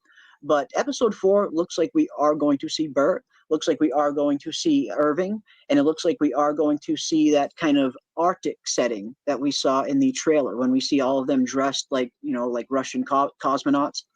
That looks like it's going to be in episode 4, apparently. So I'm going to be doing a preview, actually. I have a preview of episode 4 that I am working on. I'm going to try and get that up. Not tomorrow, because tomorrow is going to be my endgame video that I'm working on. A massive, massive Severance endgame video, my endgame theory for Severance that I'm working on right now. I'm having so much fun diving into that, diving into this video and tying Severance back to a very old Gothic horror novel that I think shares a ton of similarities with this show. So that is going to be my video coming out tomorrow. But the day after tomorrow, Monday, I will have my episode 4 preview out. And it looks like episode 4 is going to be a really, really good one. I'm looking forward to that episode the most, just based on the images that I've seen already from that episode. It looks like it's going to be a really good one. Looks like our innies are actually going to get out of the building, which we haven't seen happen since the end of season 1 and the macro dad uprising. It looks like the innies are actually going to be on some kind of mission in the outside world. So episode 4 looks like it's going to be good, folks, I should say. Looks like it is going to be good. All right, let's see what else we got. I hope they keep the pace up. Yeah, I mean, keep the pace going. I enjoyed number 3, so if they keep it going, and the slow drip of actual reveals and stuff. I love that the scene with Dylan. He's like, why are you a child? Why are you a child? Yeah.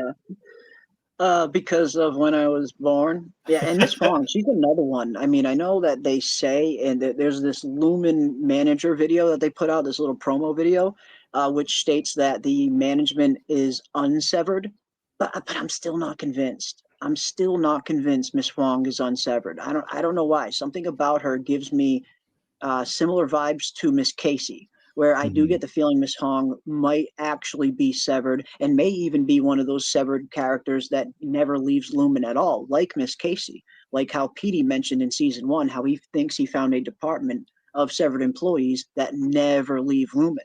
And I think that's exactly what happened to Miss Casey. She's severed. She only has her innie persona, not her outie. She's kind of stuck there all the time. And again, Miss Wong, she just gives me wicked weird vibes. I mean, I know they're saying she's unsevered, but I'm not buying it. I am not buying it. No, her previous job was a crossing guard, and somehow now she's above both Milchick and what Selvig was. And you know how long they had. I mean, it seemed like there was a lot of maneuvering and a lot of you weren't just placed in charge of the severed floor. And if Miss Wong is above them, then it just doesn't jibe with me. Yeah, doesn't jive. But we got a $2 from King's Sport Co. And yes, so Irving drew that Miss Casey photo, right? Yes, he did. Yes, 100% he did.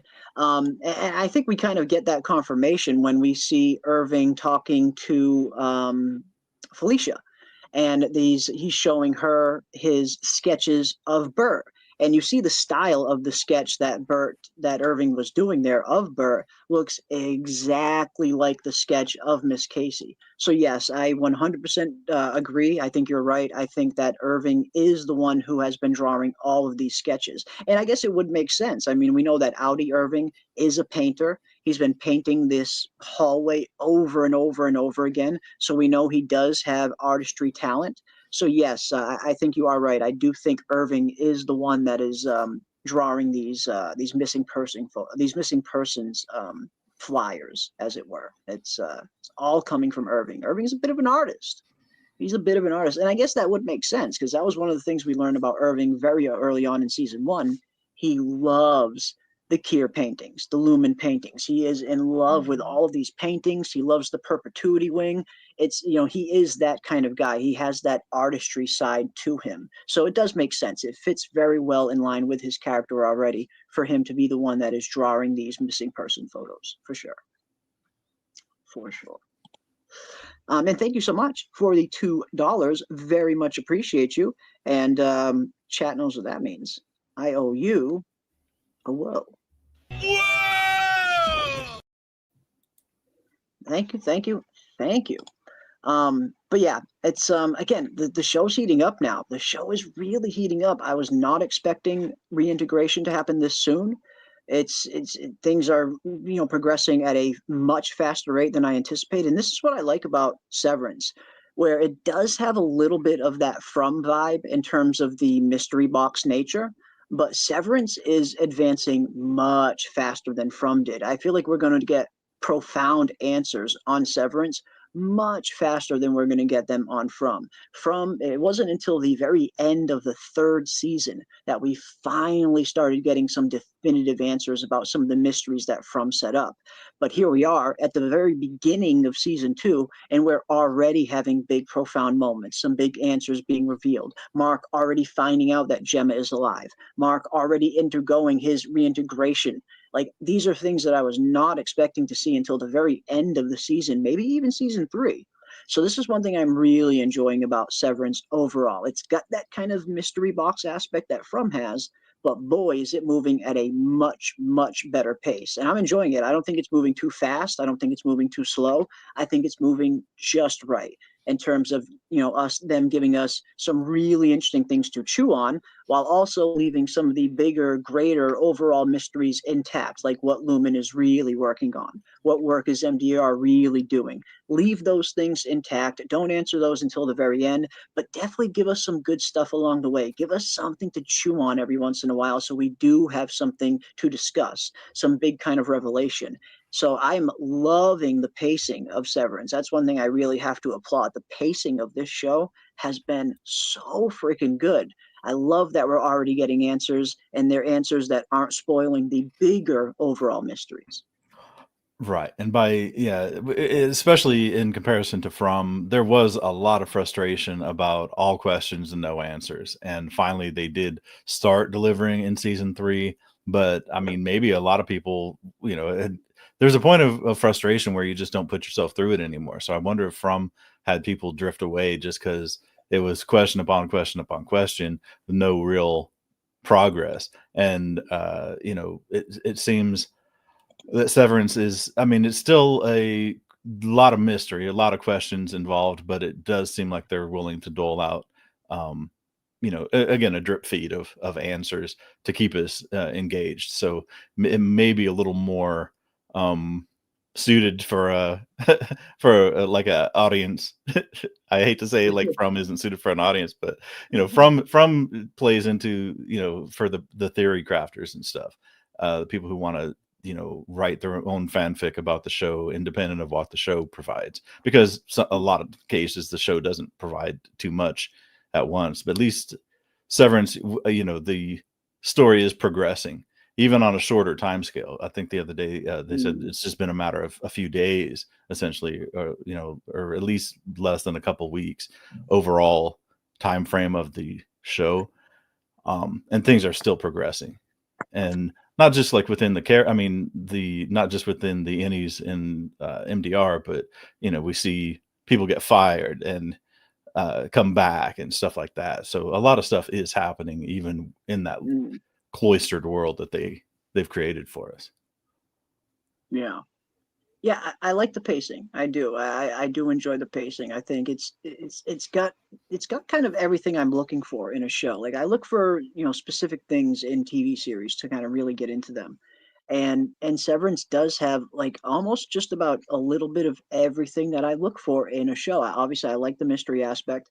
I like being challenged. That's one thing I really enjoy about TV shows. I don't really enjoy watching shows these days that don't genuinely challenge me, that challenge me to think, that challenge me to really think outside the box in ways that I maybe don't normally think, to try and find answers that are a little bit deeper, not just the surface level stuff. And Severance, in my opinion, is one of the most cerebral shows I've ever seen in my life. It's super cerebral, and I love the sci-fi aspect of it. It's a really interesting take on sci-fi, where it's not crazy, crazy, super hard sci-fi. It's a little bit more lighter, a little bit more kind of grounded in a sense, with some fantastical elements, of course, but it's still a little bit more grounded. And I love the corporate aspect of it as well. And this is where, this is more PM's expertise here, but I've loved learning a little bit more about the corporate structure of America, which is something I knew nothing about heading into this show. But knowing that tons of these things that we see on Severance, tons of these little corporate little things that they do, are being pulled directly out of real world corporate America. Oh, yes. Um, that's one of my favorite things about Severance, that there are people who are watching and are, laughing just because it reminds them of what they just did. their cubicle, Mhm. the cubicle that they spend so much time in, right? And the fashion, right? We have talked about the fashion, but even in this shot that you have pulled up, that's a beautiful shot. Yeah. And the one that you showed where all of the innies have these black Russian hats, Mm. which how did they all get the hats, right? Like where did they all get matching outfits? They look amazing in them. And that's what you see, even down to the fashion. The corporate world is a very sophisticated world where you do see a lot of people dress up and, really put their best face forward every day, to Mm. be professional. But also, there's a lot of fashion in there. And look at that Mm. shot. They all have these beautiful black hats and they Mm. look amazing. It does look pretty good. And the way they're all lined up in a row like this, I cannot wait to see what's going on in episode 4, because it looks like this scene is going to be taking place in the next episode that we're about to see, the 4th episode. But yeah, what exactly is going on here? Where are they? How come they're all outside of the office? And is this the innies or the outies we're looking at? I get the feeling it is the innies. I mean, it seems like it's got to be the innies, right? We also see in the trailer Milchick dressed in a similar outfit, only his is all white instead of theirs being all black. And he looks super fresh in it as well. So yeah, I cannot Mhm. wait to see what's going on in this whole scene here. How did they get these outfits? Where are they going? What are they doing outside of the office? How come they're activated outside of the office? How did Lumen let that happen? Or is this something Lumen is authorizing for all we know? I don't know, but I am super intrigued by this scene Mhm. right here, this little shot, and I cannot wait to see what they're going to be getting up to in episode 4. It looks like it's going to be a pretty good episode next week, and it looks like we are also going to be getting some Irving and Bert scenes in episode 4 as well.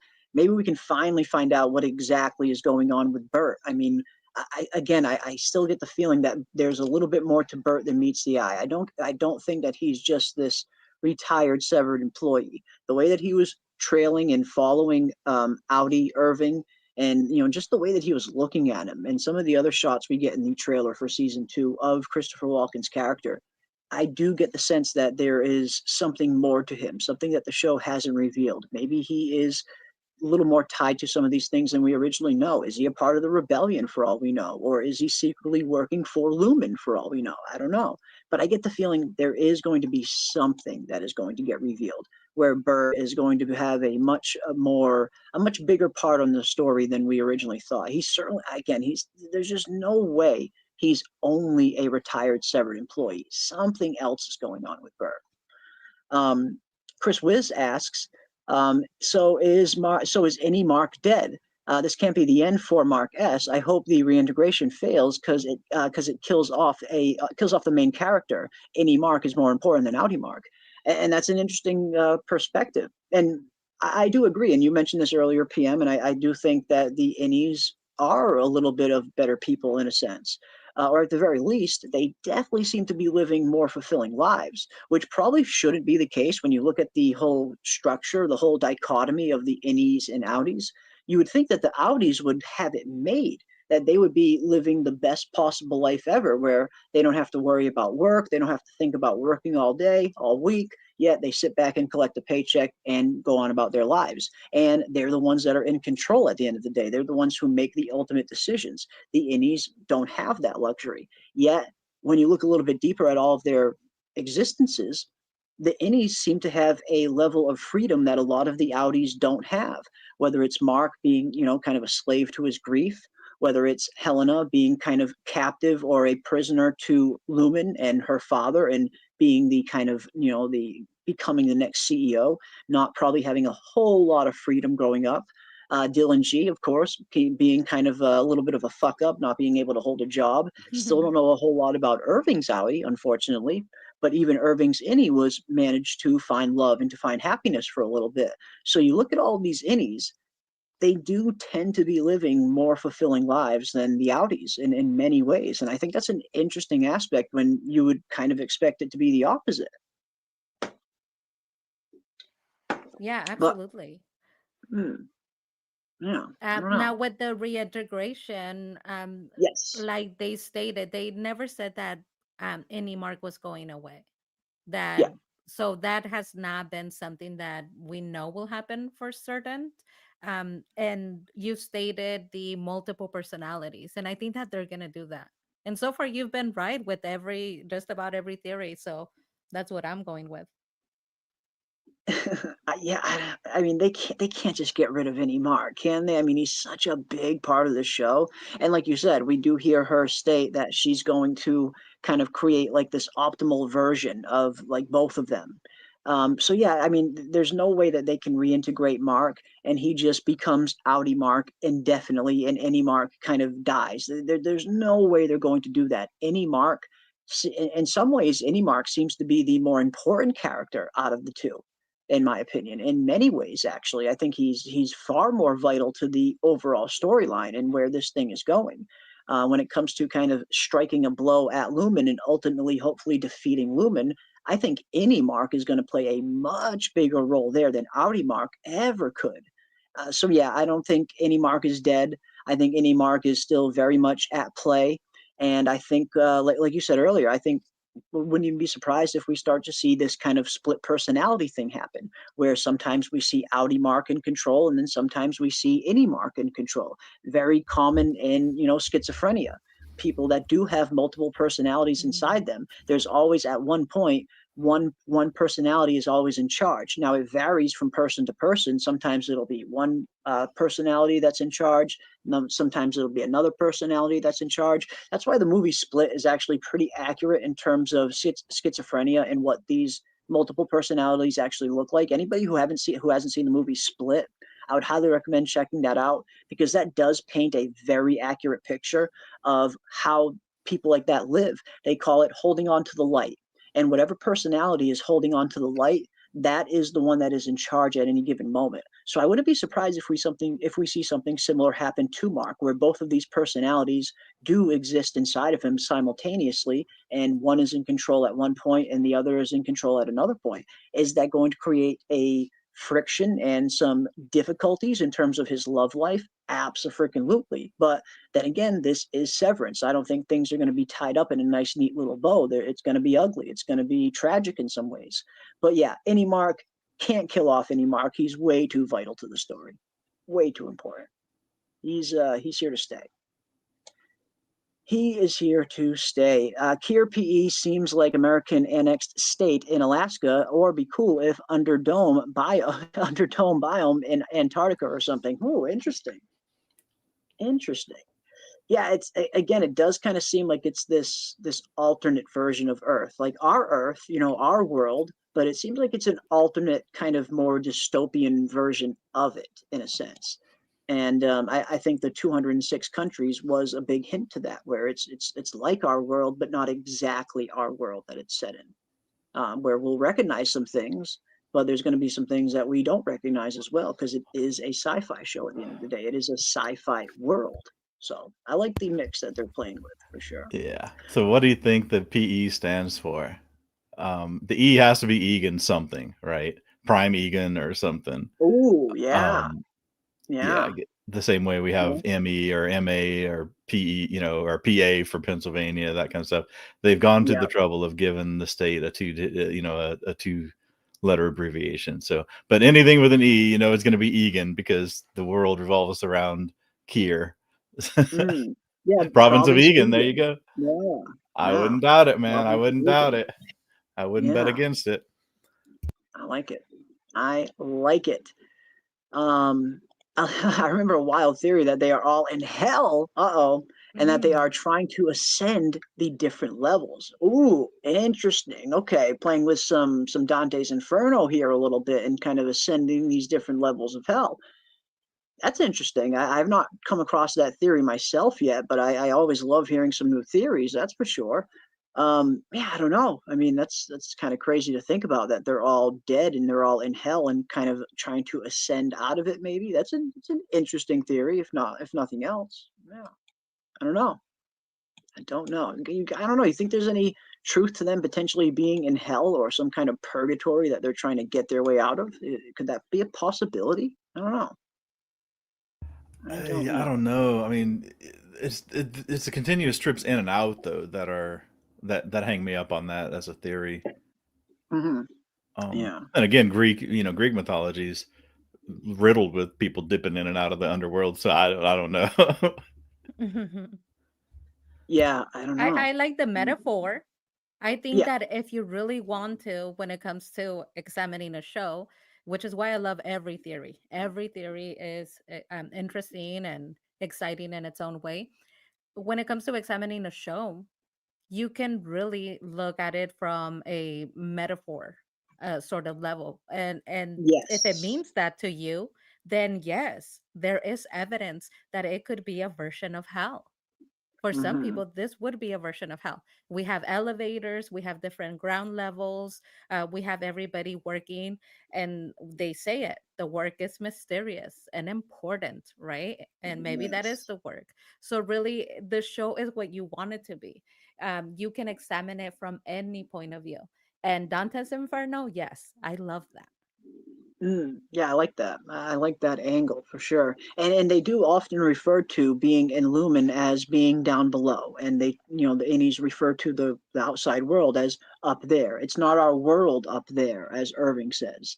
Yeah, no, I think that's an interesting aspect. And in season one, I do remember vaguely hearing some kind of hell theory, where that I think it came up after Helena, or not Helena, or Helly was trying to escape multiple times. Not only is hell actually in her name, literally the word hell, but also, we see her trying to escape multiple times, and then we see the entire severed floor of Lumen just goes beet red with that red light everywhere. And Mm. I remember some people talking about this being a depiction of hell, of actual hell in and of itself, which is interesting. And again, in a metaphor sense, I do like it. Do I think they're literally in hell?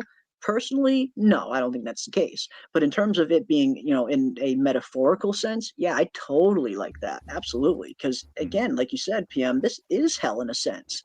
For some of these characters, they are absolutely living in a hell day to day. Audi Mark was very much living in hell every single day after his Mhm. wife died. He was just living a miserable existence, so miserable to the point where he agrees to get severed just so he can kind of be out of his pain for a few hours a day. That's how desperate he was to, not feel anything. So yeah, I could totally see it being, in a metaphorical sense, this being hell for some of these characters, like a literal hell on earth. Absolutely. Oh, I think being at work where you could never leave would be, I Right? mean, that that would be, because those guys, I mean, their time stops when they step into the elevator, onto the severed floor, and then it ends when they like the Audis aren't even, or the innies aren't even cognizant of the whole, like, say goodbye, that drudgery where Marquis says goodbye to the security guard every single night in the exact same way, Yeah. the exact same words in the exact same way. The innies aren't even aware of that. All they know is at 5 o'clock you walk into the elevator, so they don't have any sense of perspective that any time has passed between when they were just at work. So essentially, they are It's always only one. working. Yeah. Ugh, Mhm. good God. It's a Yeah. tortured existence, and you totally see why the severance program is kind of frowned upon by the outside world. Like we see, there's a good portion of the country that is very much against Lumen and against the severed program, and it's even outlawed in a lot of states because some people do look at it as a form of indentured servitude, and they're kind of right. They're right in a way.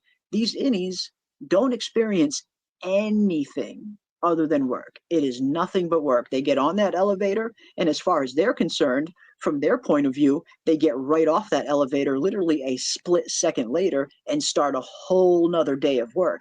It's not like the innies have this Mhm. experience where they go onto that elevator and they feel like they're asleep for a few hours and then they come back. No, for them, it is a non-stop toil. They step onto that elevator, and for them, it's literally a split second later, they're back doing another whole day of work. They get no rest, they get no respite, no way to enjoy the fruits of their labor. It is hell in a sense. It is indentured servitude in a sense. You can totally see why the severance program is kind of frowned upon by the outside world, even in Mark's Mm. own family. You look at Rickon, and even Rickon's weird freaking friends talking about the severed program and how it's kind of frowned upon. and it's just not accepted by a lot of people because it is, it's a century slavery in a way. Yeah, and I in the lead up to the show, I was thinking about, just being trapped at work in general, and I was like, what job? I mean, think of the best job. This could be for you, Jeremy, and PM. Like, think of your absolute favorite job. When they say, oh, the man who loves his work doesn't work a day in his life. But there is a time when you don't want to be at work, when you just want to not be doing anything, or when you want to leave it, even if you love what you did. And because I was just thinking, you know, what would be the absolute best job? I've seen ones where like the guy's ice cream taster for like Ben and Jerry's, that's his job. And I'm like, oh, that would be cool. But I was like, Until you get that a spoon of it.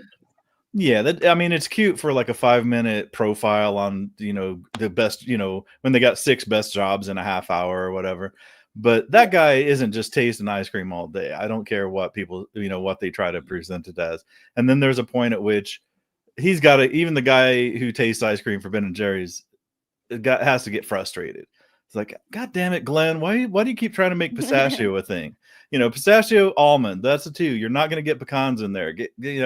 Stop it, Glenn. That the ice cream taster guy has to get frustrated with his work with some of his coworkers or something.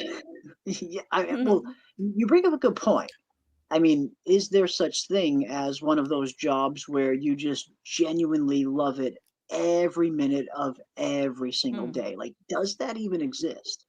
Like a gambler, if you're an addict, like if you're a poker addict or something, maybe gambler. But Well, that's I mean, I that's not imagine healthy. That's not a no, but healthy no, but I Maybe career. imagine, maybe something creative for people who are artistic and creative. Maybe if their job is their creation, I imagine that you would love work because really you are the boss and what you create is the work. So that's the only way that I could see it yeah. working. And in the previous point about what is health, right? I'm going to use Jeremy's words against him. He had a video previous to the one that he just put out where he dissected the lives of the outies and the innies. And while the innies are always working and while they get no breaks or a rest, they are so happy. The True. innies are so happy. They are living wonderful lives in a way which is shocking but true. And they are so innocent that they don't know what they're missing. So they don't experience that much emotional pain or damage. The people on the outside versions of them, I mean, you have Mark. We get that beautiful line where he says, every day felt like a year. So he's not getting a break.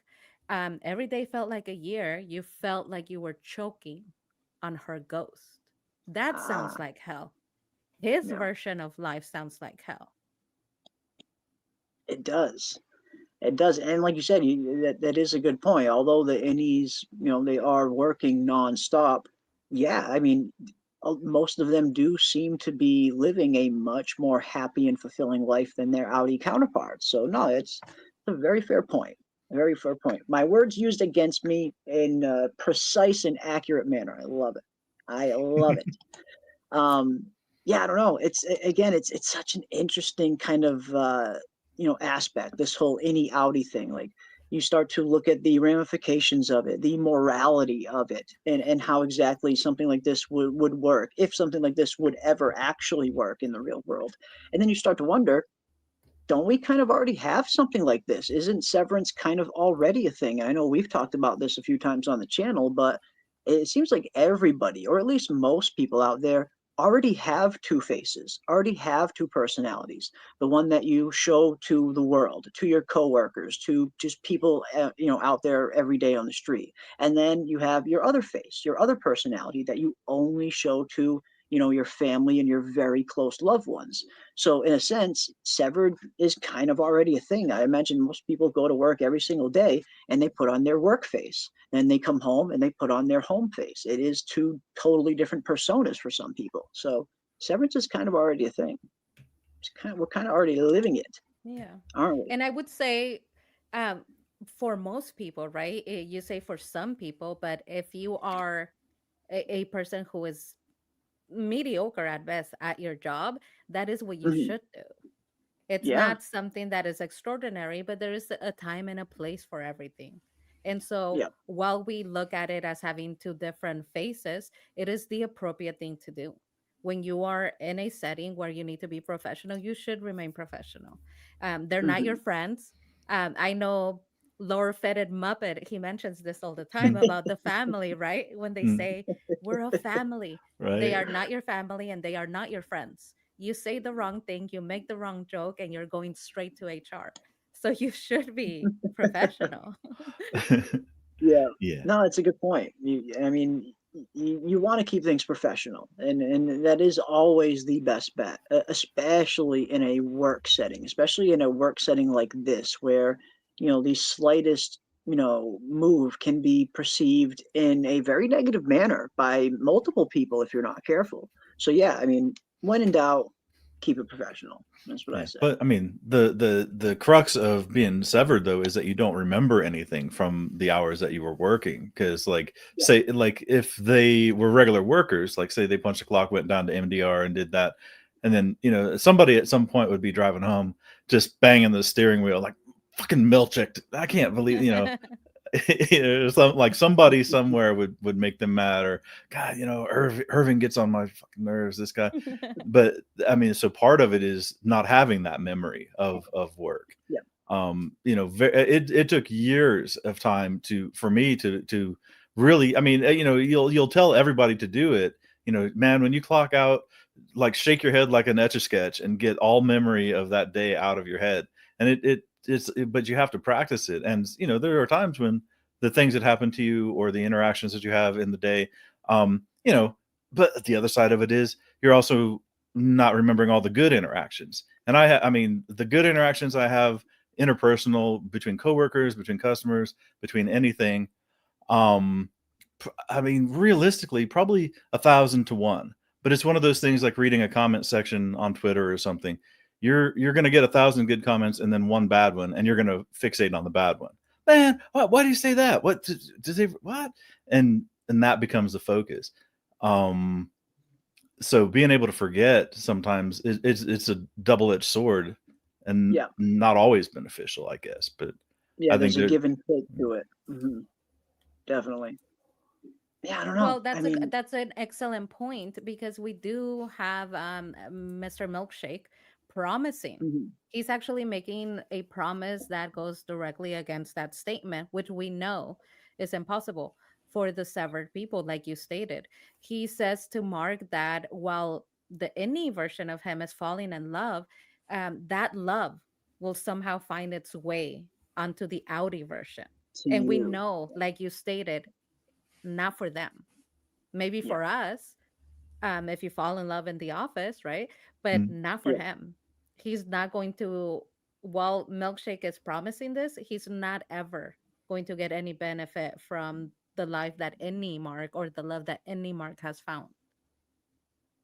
No, right, right. no, it's a good point. I mean, how could he? It's essentially two totally different people, two totally different personalities. It's not Audi Mark falling in love with Helly. It's any Mark, and as hard as they might want or try, like how is that ever going to bleed over from one personality to the other? I just don't think it's possible. But I did want to address this because I did recently hear what the future for the show, or at least the plan for the future of the show. Worrying thought is the pacing of this season so fast because they intend to end the series in the third season. From what I hear, they're doing 4 seasons. There will be Mm. 4 seasons of Severance in total. They already have mapped out season 3, according to Ben Stiller. They've already have the third season mapped out. I imagine they'll probably start filming anytime now. And it seems like season 4 is going to be the final season, at least according to the creator, not Ben Stiller. Ben Stiller isn't the creator of the show. He's the executive producer, he's the showrunner, but the actual creator of the show was heard saying that they're planning 4 seasons in total. So, yeah, maybe that's why the pacing is kind of picking up a little bit. If this is season 2 and they're only planning 4, then by the end of season 2, half of the story is already going to be over in a sense. So yeah, maybe that's why we're seeing the pacing pick up a little bit. Because when they did season 1, and Ben Stiller has been on record saying this multiple times, they had no idea if this show was going to be a success. They didn't think it was going to be a success. They thought nobody was going to watch this show. I don't know why. I don't know why they had that feeling. I don't know why they had that fear. It's such an interesting and unique concept that we've never seen before. And maybe that's why they were a little bit nervous, because it was so unconventional. But Ben Stiller was dead convinced that nobody was going to watch this show. So when they did season 1, I imagine they probably didn't have everything just completely nailed down in terms of where exactly they were going. I imagine they probably had the broader outline where they eventually hoped the show would go and where it would end, but they had no idea if anybody would like the show, and they certainly didn't know that if they were ever going to get a season 2. But after season 1 was so well received, I imagine they probably sat down and just completely hammered out where exactly the show was going to go and where they were going to end it. And that's probably when they came up with the 4-season arc. So maybe that's why we're seeing season 2 have a much faster pacing than season 1, because they know they're doing 4 seasons in total, and they want to get to the story, get through the story as efficiently as possible, I think. But as of right now, it seems like we are going to be getting 4 seasons in total of Severance.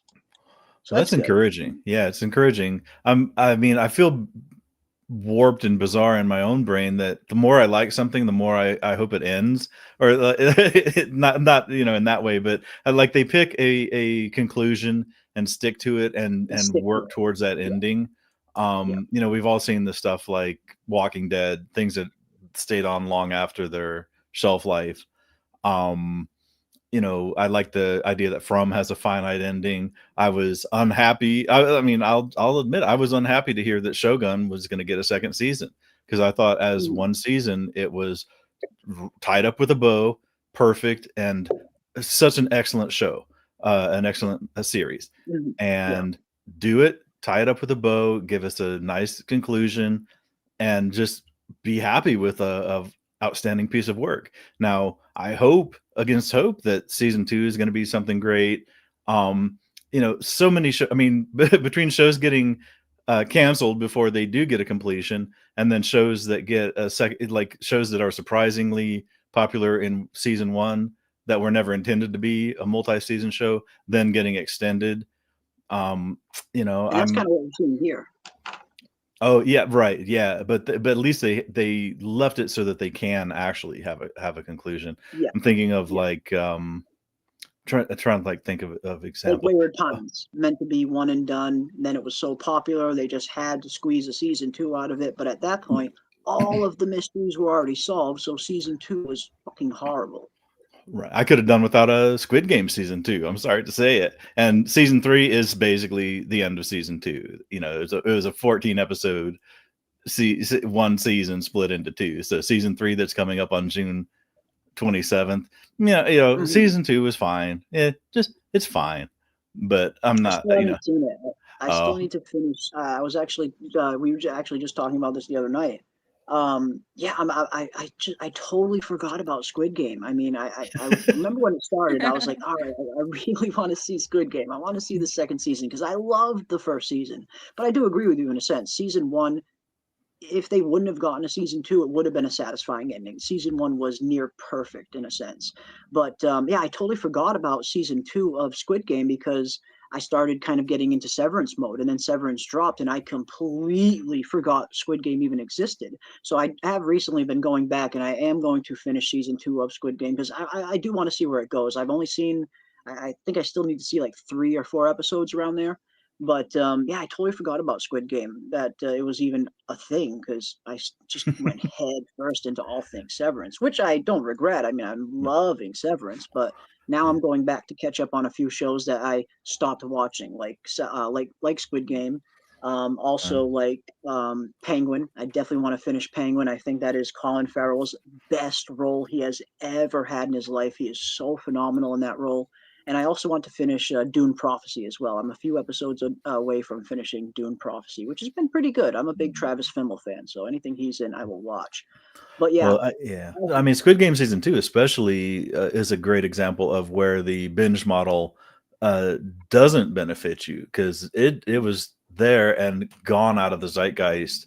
I mean, you're not the only one not talking about Squid Game 2. Nobody's talking about Squid Game 2. Nobody. The only mention of Squid Game 2 is, Squid Game 3 is coming on June 27th. You know, they had the release date for that. Yeah. No, yeah. Yeah, I no, mean, it that's the shows that danger. Yeah, the danger of the binge model. It's not the best model in my opinion. I'm just and I've said this millions of times, of course, but it's because I mean it. I'm just not a big fan of shows that drop all their episodes at once. As much as Netflix has some really, really good shows on there, like Stranger Things, I'm really looking forward to seeing the conclusion of Stranger Things. But knowing that they're going to be dropping half the season at once and then another half of the season all at once, it's a little disappointing because yes, it doesn't have that structure that serialized television that premieres weekly has, where you have the entire fandom in sync. Everybody's on the same page. Everybody's watching the exact same episode at the exact same time every single week. But yet, when you have these shows that just drop all their episodes at once, it's all over the place. It's a free for all. You have some people binging through it in one day. You have some people watching it at a slower rate. Nobody's on the same page, and it just doesn't create as good of a discussion. And yes, the show is not in the public zeitgeist anywhere near as long because 2-3 weeks later, nobody's talking about it because everybody's already seen it by then. But shows like this that are released every single week, that's 8, 9, 10 straight weeks of nothing but fans doing nothing but talking about Severance every single week, 10 straight weeks. That is always going to be a better preferred model. And maybe I'm a little bit biased because I am a YouTuber. It is much more difficult to review shows that drop their episodes all at once, as opposed to reviewing shows that do release weekly, because people are on the same page. I know every single week which episode I'm supposed to review, and it's easy. But when shows drop everything at once, it's like, okay, what do I do? Do I do the whole season in one video? Do I do 2 episodes of video? Do I do 1 episode of video and take a long time and then risk nobody talking about the show by the time I get to the finale? It's just from a YouTube standpoint, it's so much harder to cover shows that drop all their episodes at once. So yeah, not a big fan of the binge model. But I want to ask everybody one final question before we close this out. And that's something we always do here on the channel. We always like to hear from you guys in the chat. When it comes to episode 3 of Severance, where do you guys rate it on a scale from 1 to 10? With 1 being horrible and 10 being perfect, what score do you guys give Severance Season 2, Episode 3? And my friends on the panel as well. Where do you guys rate Season 2, Episode 3 on a scale from 1 to 10? PM, what do you got? Well, I'm generous, so I wanted to say 10, but I'll say 9. Oh, okay. That's good. That's a solid score. Solid It score. was It was a good amazing. episode. Yeah. Oh my God, it was Yeah. amazing. And the fact that they just kind of threw in the mark going through with the procedure just at the very Yes. end and didn't make us wait. They actually didn't make it that big of a deal. I really like Mhm. that. So they deserve a 10. Maybe I'll do Oof. 10. 10. Oof. All right. Okay, we got a 10. We got a 10 on the board. I like it. I like it a lot. Awesome. Awesome. It was a really good episode. What about you, Ravener? 1 to 10, where do you put episode 3?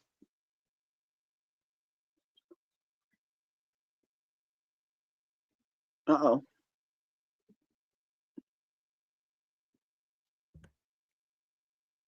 Ravener? Oh shoot, I'm sorry. I gave my whole spiel and I didn't have my mic on. No, I would give this one. I honestly, I would say this one is for me is about a 7 because it's definitely a Okay. solid episode. For me, a 10 would be usually 10. Like for me, 10s would either be season premieres or season finales, something like that. Okay. Like the first couple episodes of from season 3, or when the finales really satisfy. But this one definitely a solid episode, definitely moved the plot along. So well above average for sure. Very satisfying. And normally while like when we do a show on Sunday and then I'd give it like a 7, then by Tuesday I've talked myself into an 8. Up to an 8, yeah. I tend to drift upwards. So I would say, but I'm going to stick with 7 with potential to drift upwards with upward momentum rather than downward momentum, I would say. So yeah, Hey, absolutely satisfying. Yeah. upward momentum is always better than some downward momentum. That's my life motto. Absolutely. This was a good episode. I got to give it a solid 9. It had just about everything that I look for in a good TV series or in a good episode of a TV series. This one had it. The mystery, the intrigue, actually getting some answers, really advancing the plot in a very meaningful way. Again, the reintegration, was not expecting that to happen this early. I had a feeling he was going to reintegrate this season. And again, I've talked about this a few times in a few videos before. I did have a feeling that was coming, but I was not expecting it this early. Episode 3, and he's already reintegrating. Come on, that is super fast. And if nothing else, it just gives me, just gets me excited for the rest of the season, knowing that if they're already reintegrating him as early as episode 3, then what other kind of crazy shit do they have planned for these other 7 episodes? We still have 7 episodes to look forward to of season 2. That is awesome. 2 months practically still of Severance to look forward to, which is so great. So yeah, I got to give this episode, I got to give it a solid 9. This was a really fun one. Again, I like the mystery, the intrigue, the answers. The cinematography always blows me away. Like, I swear, Severance is one of the best shows I've ever seen in terms of just pure cinematography and how crisp and clean a lot of these shots and landscapes look. Love it. Can't get enough of it. Solid 9 from me. And yeah, who knows? Maybe I'll even drift up to a 9.5 by Tuesday as well, because this was a really, really good one. Maybe I'll drift up even more after I put out my video tomorrow, because my video tomorrow is going to be, again, I've had so much fun making this video today. It's definitely it's a big video. It's going to be pretty much a Severance endgame video in terms of where I think the overall series is ultimately going, but it is also going to tie into episode 3 last week and a very particular scene that I have been taking a closer look at and dissecting a little bit more, because I get the feeling there's something a little bit deeper going on beneath the surface in this scene, and I will describe all of that in my video tomorrow right here on the channel, so definitely be on the lookout for that. But yeah, solid 9 from me. Loving episode 3, loving season 2 as a whole so far. I cannot wait to see more. Yeah, and it looks like chat is also enjoying it as well. Yeah, we got 8s from Chris B. We got an 8 from Robert Pattinson, an 8 from Will Smalls, a 9.5 from Sherry Ann. We got an 8 from Kiwi Skirt, a 9 from Howdy, an 8.5 from Wellman Farms, a 9 from Joan R, an 8.5 from MJ, a 10 out of 10 from Sashi, another 10. Love it. Yay. We got a 9.5. Yeah, we got 2 10s on the board for episode 3. That is awesome. That is awesome. And of course, Ty with a solid 9.5. Awesome stuff, guys. Yeah, it is visually stunning, this show. Every shot is just so crisp and clear. I love it. Absolutely love that. That's cool. The chat's digging it. That's awesome. Yeah. I would hope so. If they're watching a Severance stream, they'd be positively disposed. So. Yes. No, that's good though. Yeah. The reintegration starting soon was good, but it happening in his basement that fast seemed sketchy. Yeah, it was a little weird, it happening just right there in the basement, like super quick. One minute they're out in some weird parking lot. Next thing you know, she's got all of her fucking equipment down in his basement. Pretty sketchy, pretty weird. And it was a little sketchy, especially when she had to kind of hit one of the freaking machines to get it to work. I'm like, okay, we're entering some weird territory here. This thing needs a whack on it, almost like you're hitting your TV when it's kind of going out of sync, kind of smacking the TV to work properly. So that didn't fill me with confidence, if nothing else, for Mark. I loved during that procedure that they showed you, they didn't tell you, because she could have sit there and given him the list of counter indications and said, you may have this, you may have that. They didn't. They had his hand twitching and him looking and what the hell is this? And then she had to adjust something. She asked him, what does your mouth taste like? Nothing, indicating that if his mouth did taste like something, that there would be something wrong. But they didn't have to put it, they didn't have to put a fine point on it. They just put it out there. And I loved there's a lot of stuff they do in the show like that, where they'll give you the indication, but they won't just spell it out for you like a child. And it's like, okay, thank you for not doing that. Yeah, no, I mean, you definitely don't get endless exposition on Severance like you do on some other shows. It is one of those shows where they would rather show you than just outright tell you. And I do appreciate that. That shows that they respect the audience enough to, be smart enough to pick up these things by showing them that they don't need to tell them. So I do appreciate that. It is a sign of good writing, in my opinion. Yeah, less exposition is always good. Always show me, don't tell me. That is the motto for filmmaking, in my opinion. But awesome stuff, guys. This was, again, a phenomenal episode and a phenomenal stream. I love diving into these things with each and every one of you. And a big thank you to all of you who came out and joined us this evening. I know time is precious these days, and the fact that anybody chose to spend some of their time with us, hanging out, diving into Severance, I am super grateful for. And of course, I will be live again Tuesday. Will probably be the next stream, I would imagine. And then Thursday, we have been doing our pre-game shows every Thursday, where we go live around 8 p.m. Eastern, and that is 1 hour before the episode actually airs on Apple TV. So every Thursday, we will definitely be doing a pre-game show right here on the channel, where we talk some episode 4 predictions and see what is going to be coming next in the world of Severance. But again, big thank you to each and every one of you for joining us this evening, and a huge thank you to my awesome panelists, PM Philosophy, and Lord Fetid Moppet, I should say, and Dr. Rickon PM. Awesome stuff. And if you guys haven't already, definitely subscribe to PM Philosophy's channel. She just put up an awesome Irving video that breaks down his mysterious phone call in the phone booth. That is very, very good. The link to her channel is in the description of this video, so definitely give her a sub. And thank you guys so much for joining me this evening. Oh, thank you for having me. The chat also, thank you. You guys are amazing. And and the word of the week: fripperies. Fripperies. Yeah, we don't abide such fripperies here. I think Brianna Parr. Gwendolyn Christie is awesome. I really hope we get to see more of her, because she really is a good actress, and she's just badass all around. Yeah, that was a good one. Fripperies, the word of the week. Love it. Big thank you, guys. Again, we will be live again Tuesday, and please be on the lookout tomorrow for my Severance Endgame video that will be up on the channel, that will be diving super deep into a lot of things Severance, including where I ultimately think the show is going and what Lumon is really working on. And until next time, stay safe out there, ladies and gents. Keep those tinfoil hats on, folks, and I will see you on the